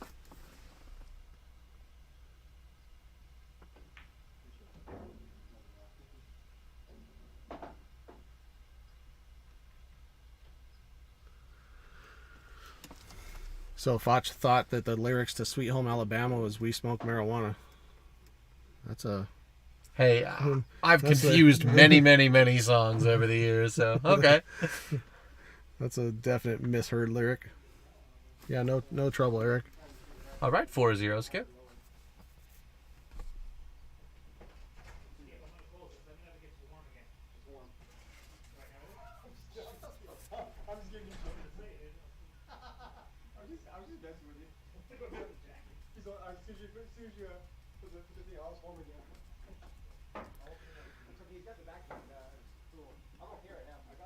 Now I'm trying to think back to what are some funny misunderstandings of songs that I've had over the years. Well, I have for years, there's what's the song? Dave Matthews. He has a song lyric in one of his songs that says, "Hike up your skirt a little more," but I always thought for years that it was "Hike up your skirt, little boy," which was a little strange. Oh, I thought you were going somewhere else with that immediately. I'm like, what the hell is this guy talking about? Oh, what else? I'm sure there's plenty of other ones. And none are coming to mind. I know for a fact I have loudly and proudly sang a few songs that I was completely wrong. I know a good one until just, a year or two ago. Mark Miller, Big Mill, thought that the AC/DC song "Dirty Deeds Done Dirt Cheap" was saying "Dirty Deeds and the Thunder Chiefs" or something like that. And fair enough. I heard him singing along with it. I'm like, it's "Done Dirt Cheap," right? He goes, "What?" No clue. It was just misled since like 1976 on that one.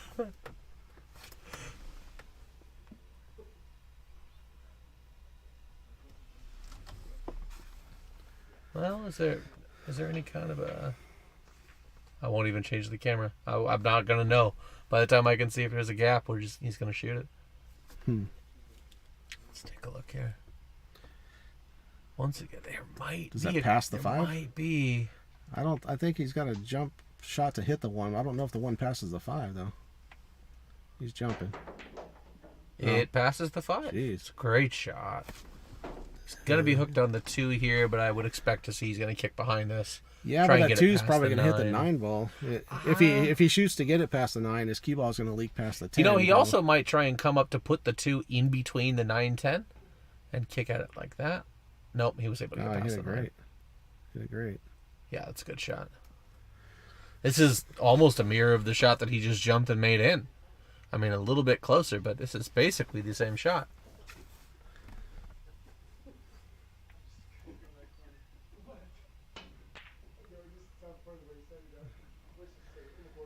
Well, didn't call that and sold dead out on the 3-ball. This is getting pretty brutal here.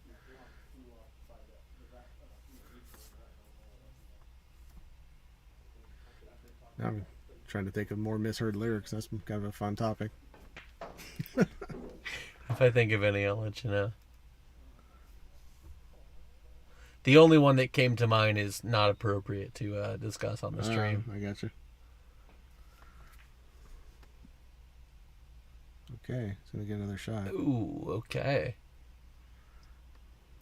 So 5 doesn't pass. He's going to have to play short side, just come back across where he is and try to fall about straight in on the 5 in the upper corner.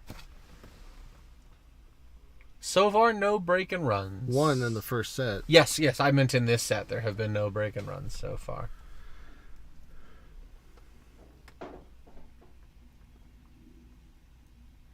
Which is slightly surprising with the level that both these gentlemen play. I mean, we're looking at like 670 something Fargos. You would think there'd be, although 10 ball is a little tougher to run out, generally speaking, but you would expect to see, these guys doing one out of every 5 or 6 racks or so. My number was 3. Yeah.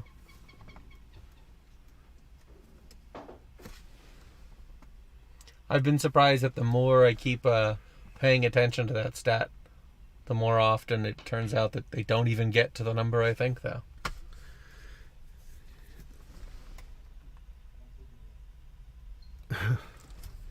Right.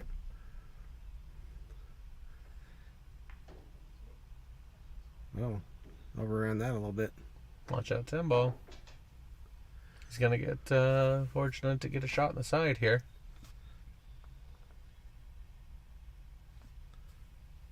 Lays good, too. Just to go all in on the shot. Man.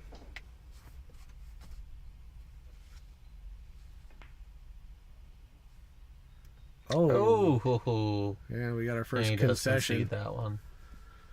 Okay, that was a huge reprieve. Yes, Chuck needed to get on the board in a big way. He has at least gotten on the board. 4-1. Skip still winning. Second set.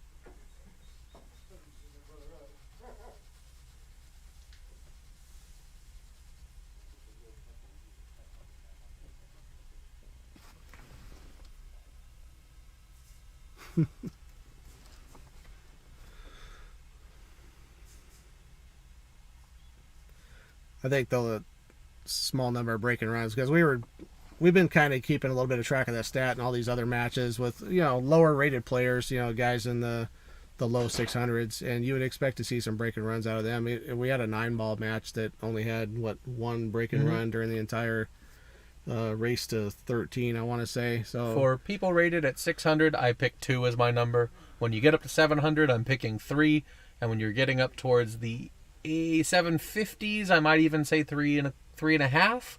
800, I would never go higher than 4, though. Really? I'd be stuck on 4 with 2 800 rated players. Wow. Okay. If we got, what I was getting at is that I think it's an indication that this table plays slightly difficult. I think this table is above average in difficulty level for sure.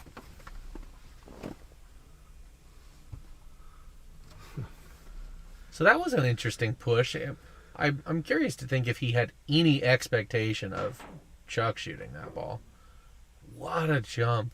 What a jump.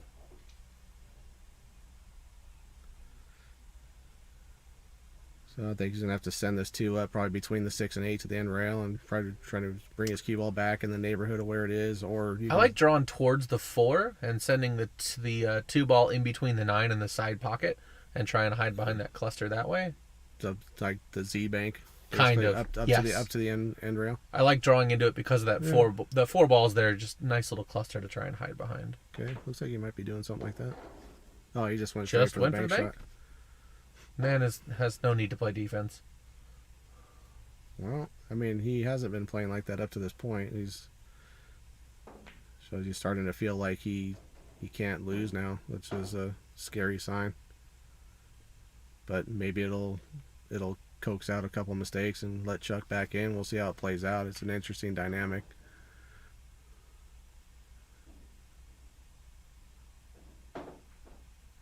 You know, I feel like he was probably trying to play position for the side, but he fell pretty good here for the corner.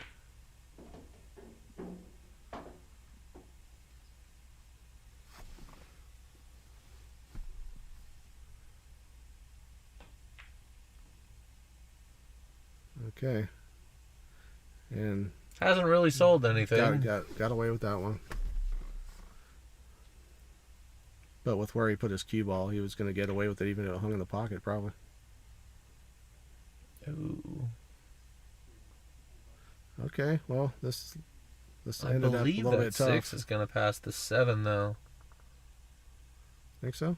Yeah, let's take a look at it from maybe. over here. Yeah, it looks bad like idea. It does pass the 7. Let's go back here. Sorry about that. He's blocking the whole shot. But it did go past the 7. He made it.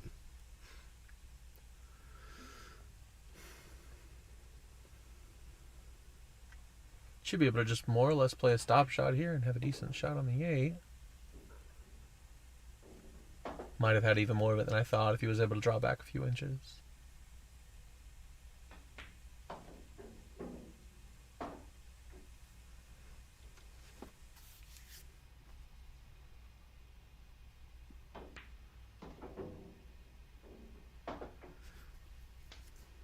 Yeah, Skip's just kind of starting to freewheel here a little bit.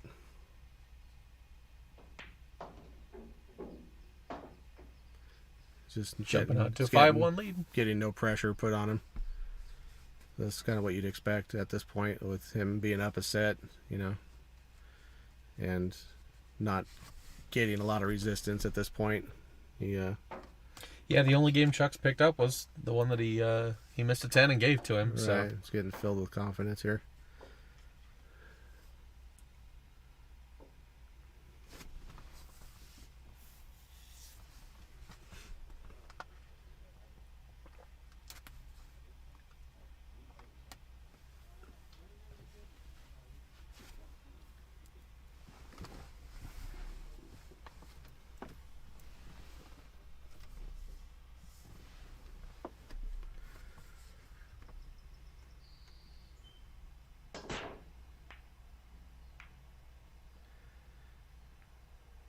So he had that 8 ball in the second row, and it was heading towards the side, but got kissed by the cue ball. So more of a standard break. I haven't been paying that close of attention to the breaks for a little while, but they haven't really been going fantastic. There's been maybe 3 times where we saw one of the top 2 balls go in the side, but it's really been more random than anything else. There hasn't been too much consistency on the breaks. I remember making a note of one of the 3 ball going 4 rails in the corner pocket, which happens pretty regularly if you're hitting the break real nice and square.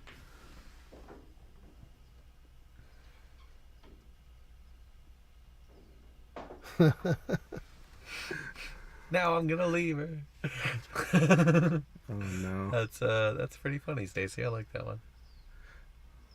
Yeah, I've played that song in my head a couple times. I don't know if I can play that song in my head the correct way anymore. I think I might actually like your lyric a little more than the original.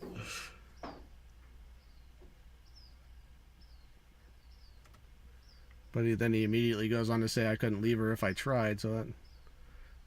Yeah, which also kind of makes sense. It's like I wanted to leave her, but I can't. What can I do? Wish I knew how to quit you. That's great.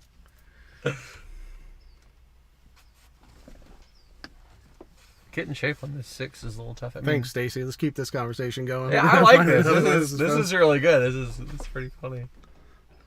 It's a great stroke to be able to pull that back. Yeah, real smooth. And he's laying absolutely perfect on the 6. He's got plenty enough to draw back and get shape on the 7. Uh-oh. Okay.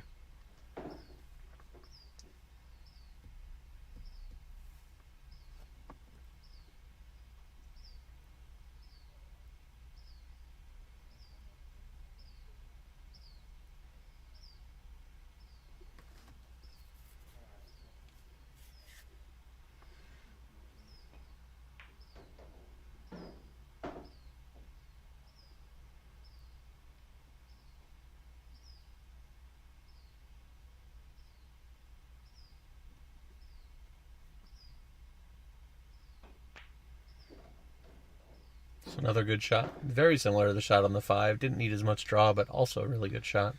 Yeah, he's in pretty much dead punch right now. Just feeling extremely confident, hitting the ball real smooth, real straight. So we're seeing,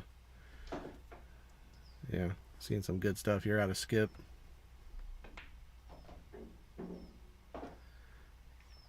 All right. 6-1 Skip. Going to 11.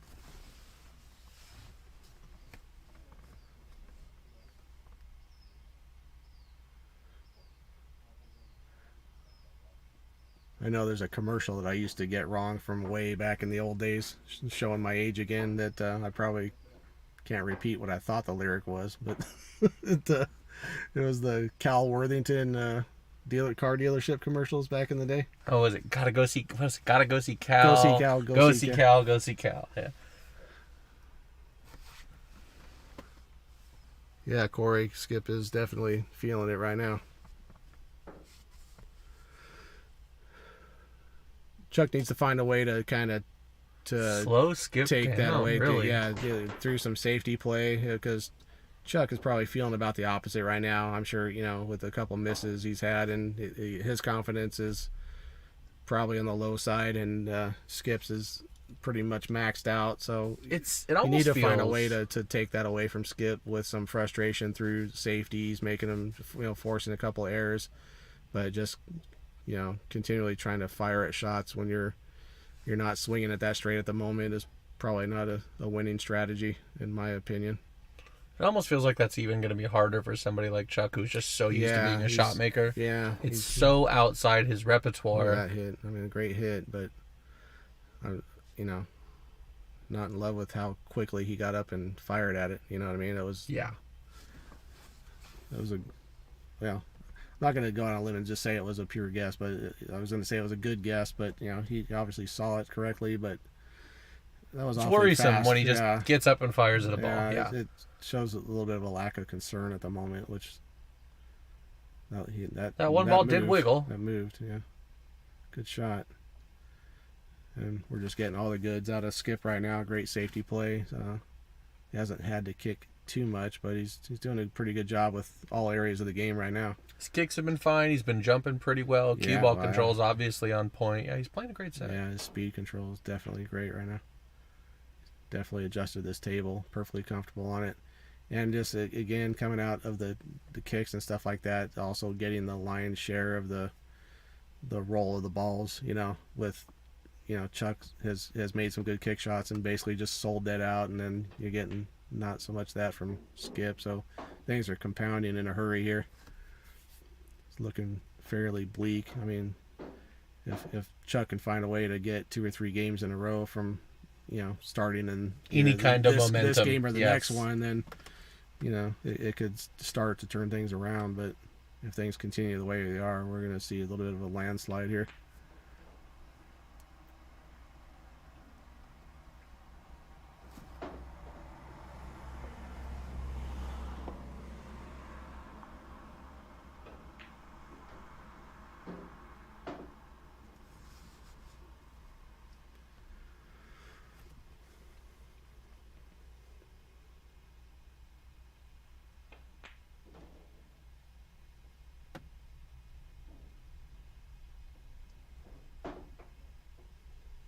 Okay. He goes 2 rails here, or just try and hold it with 1, 2 rails. There you go. Yeah, I also hope, repeating what Jason Call mentioned earlier, that the match coming up Friday night between Skip and Ross is recorded, because we're going to be engaged over here on the Tony Garcia and Musa Giannini match. I would absolutely like to watch that, though. That's going to be an interesting match. Ross tends to play a lot more conservative. Well, strategically, really good too. He's a very good one pocket player, good shooter, has a lot of heart, a lot of self confidence. You know what I mean? It's going to be interesting to watch that match too. With the way Skip his offense is looking right now, it's going to be giving Ross all he needs offensively, but Ross may find more ways to keep him from being able to do this. Now that one, okay. I like big butts in a can of lime. Say what? That's great. A can of lime. That just makes no sense. All right, Stacy. The follow-up question is, how loudly did you sing that at one point? That's really what I need to know.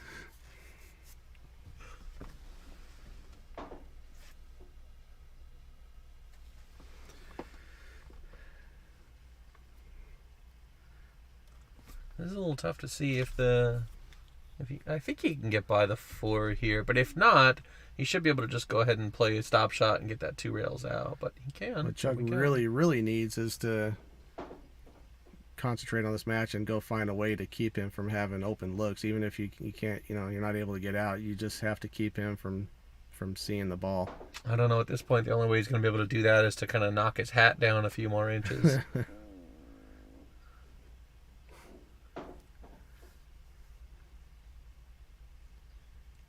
He's falling a little bit thin on this. You might have to. Is he going to be drawing around this one? Looks like he is. Okay, he missed it entirely, though.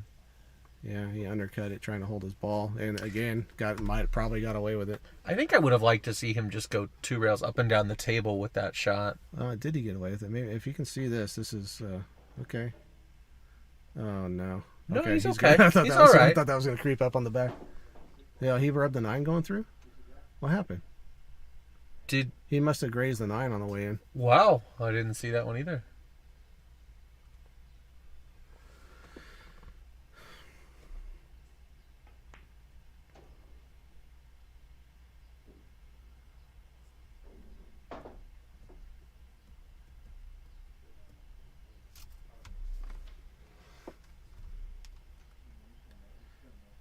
That's got to be just kind of back breaking right there.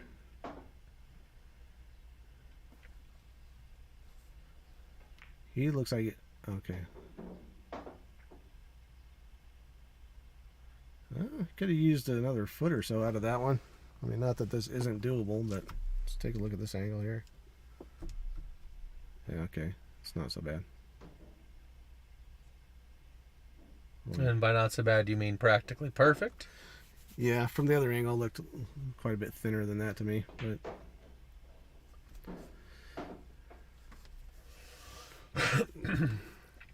Well, on the other side, we're both going to be wrong, and the game time is going to be significantly shorter for this set. Well, when the set's looking like it's going to be 12 games long, that's not hard to believe. You can do it! That's what Stacy says. Something tells me Stacy does not say that very often.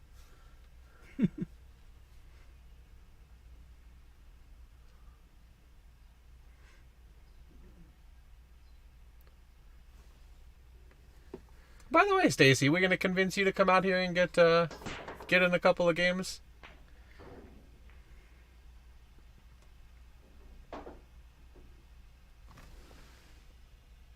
You know, it would be a fun game to watch is Stacy and Mario playing doubles against someone else, or them playing each other. Playing each other, I think, would be a fun game too. But yeah, either way, I'd love to see both of them get out here. I don't know if Mario's watching this, but awesome, fantastic. Sweet. Well, if you find a match you want to play, let us know. We'll make it happen.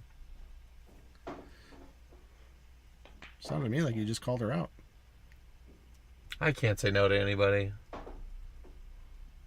And that's not an offer to the public, by the way. At least after I realized how that sounded the minute I said that. A bunch of cars skidding up in the driveway right now. You get 4 text messages. What's the address? Settle down, James Cabal. Okay. And just once again, here we are again. Like he's just not selling out as much, with these missed shots. The few missed shots he's had, has ended up pretty safe. What a shot! He's overcut it of all things. Yeah, I mean, I don't know that I love even tackling that, although he made a pretty good attempt at it and got good position. But frankly, he's got to do something at this point, though, to just try and get back in this game. Okay, well, he's going to get another turn of the table. I don't know what it's going to look like. Probably not going to be fun.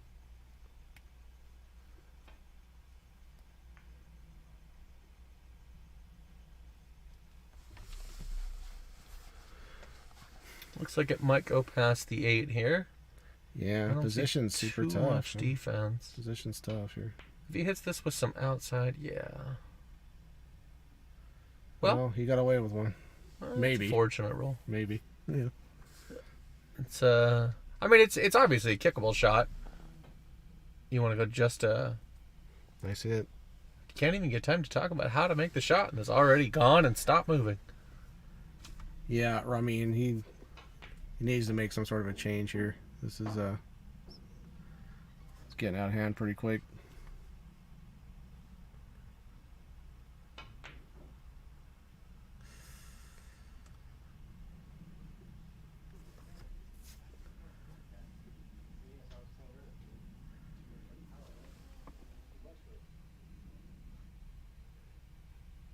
Well, that's great news, Stacy. Good job to both of you. Good work.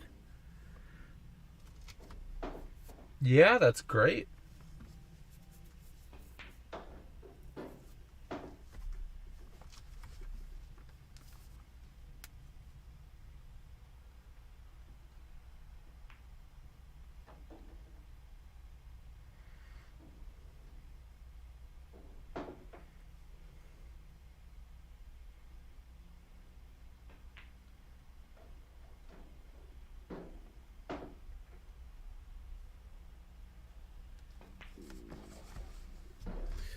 All right, Skips runs through yet one more. It's going to bring him up to 9-1.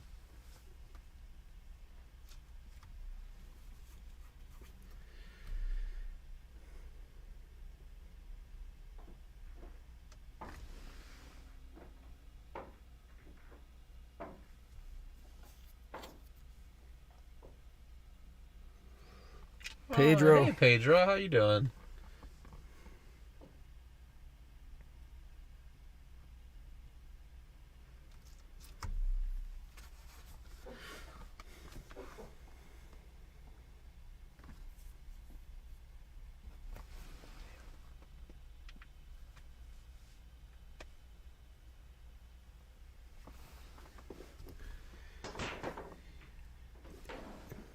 Yeah, Corey, that would probably be I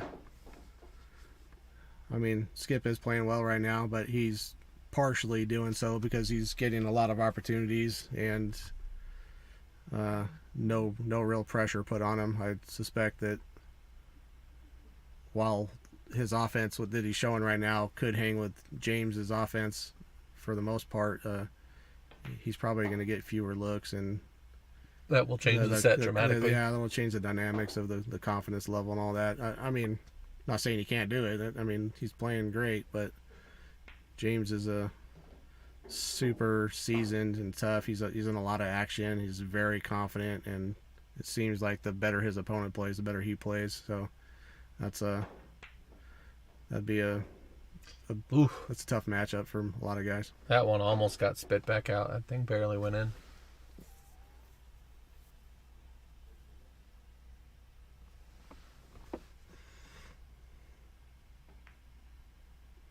Oh, that's overcut. Oh. Almost.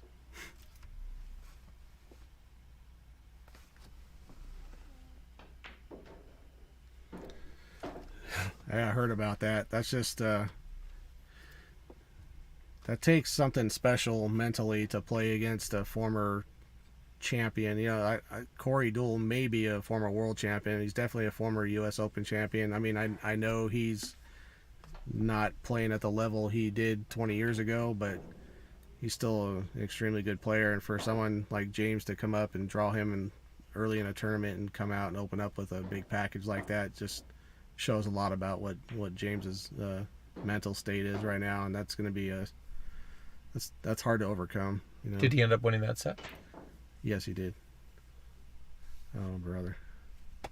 I don't know. There's really not a whole lot you can say about that one. He really this might be a good. Wow. The spots now. That was pretty good. That's going to be fortunate. Maybe. Well, I don't know if it is or not. This is a. Well, it's better than leaving it hanging in the pocket. So I'm going to go ahead and call it a good roll. Absolutely better than that, but.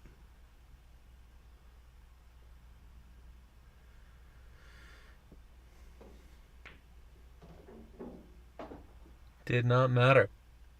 All right, Skip gets to the hill. And what a hill it is. We're going to need to see something magical out of Chuck here to come back and close this one out. Yep, that's for sure. It's going to have to do what Shane did a couple of days ago, right? We were talking about that set a few days ago. I finally was able to go back and watch that. Did you watch that one? Yeah. What a comeback he marched on him. We're talking about the World Championship. Shane and Mika. Oh yeah, not the final. Playing in the semifinals. If you hadn't seen the set, Mika was winning 10-3 in a race to 11. That was the round of. That wasn't the semis. I thought it was the semis. After that match, he went on to beat Ko Pin Yi, then Cheng Jung Lin, and maybe even another one. So it was. Oh, okay. Maybe the final. It was the final 32 or something like that. Either way, yeah, just it was a monster put an comeback. 8-game run on Mika. It was a phenomenal Mika comeback. is one of 3 players that has won the U.S. Open 3 times or something like that. Yeah, I mean, or maybe 3 consecutive times. I want to say, or maybe 2 consecutive years in a row. I can't remember what the stat is, but Mika's in kind of rarefied air. Thanks, Matt. It was in the top 32. I thought it was much deeper in the tournament, so good to know. Well, it's still a monster comeback. Cause, I mean, oh, absolutely. It was a great set. If you haven't seen it, I would recommend watching it. Oh, yeah. It's on...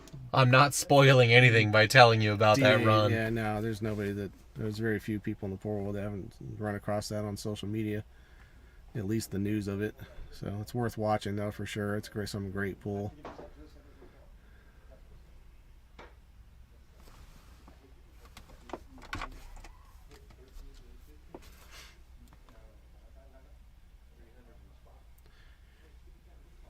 Shane played really well in the final as well.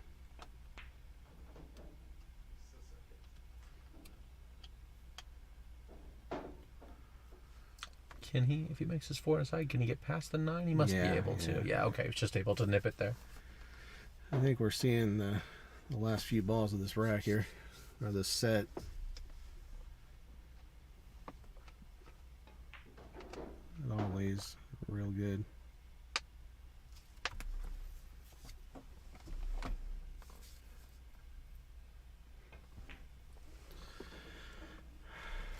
Roffies, well, we'll see about that. That might be reasonable.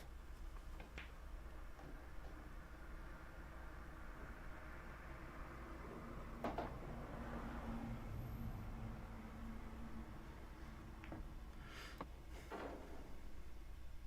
believe he broke and ran this one, so that's going to be the first break and run of the set, right?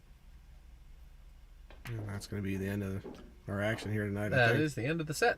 Let's see what they're going to do. I have a feeling that's going to conclude it. I don't think we're going to do much else. Okay, well, I think we're going to be signing off. I appreciate everybody tuning in, everybody that participated in the chat. Absolutely. Thank you very much for coming out and sharing this, and we will see you guys all on Friday. Yeah, tune in Friday for the Musa and Tony Garcia match. That's going to be another good one. All right, y'all have a good night.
Definitely entertaining. That's why we play cheap bets.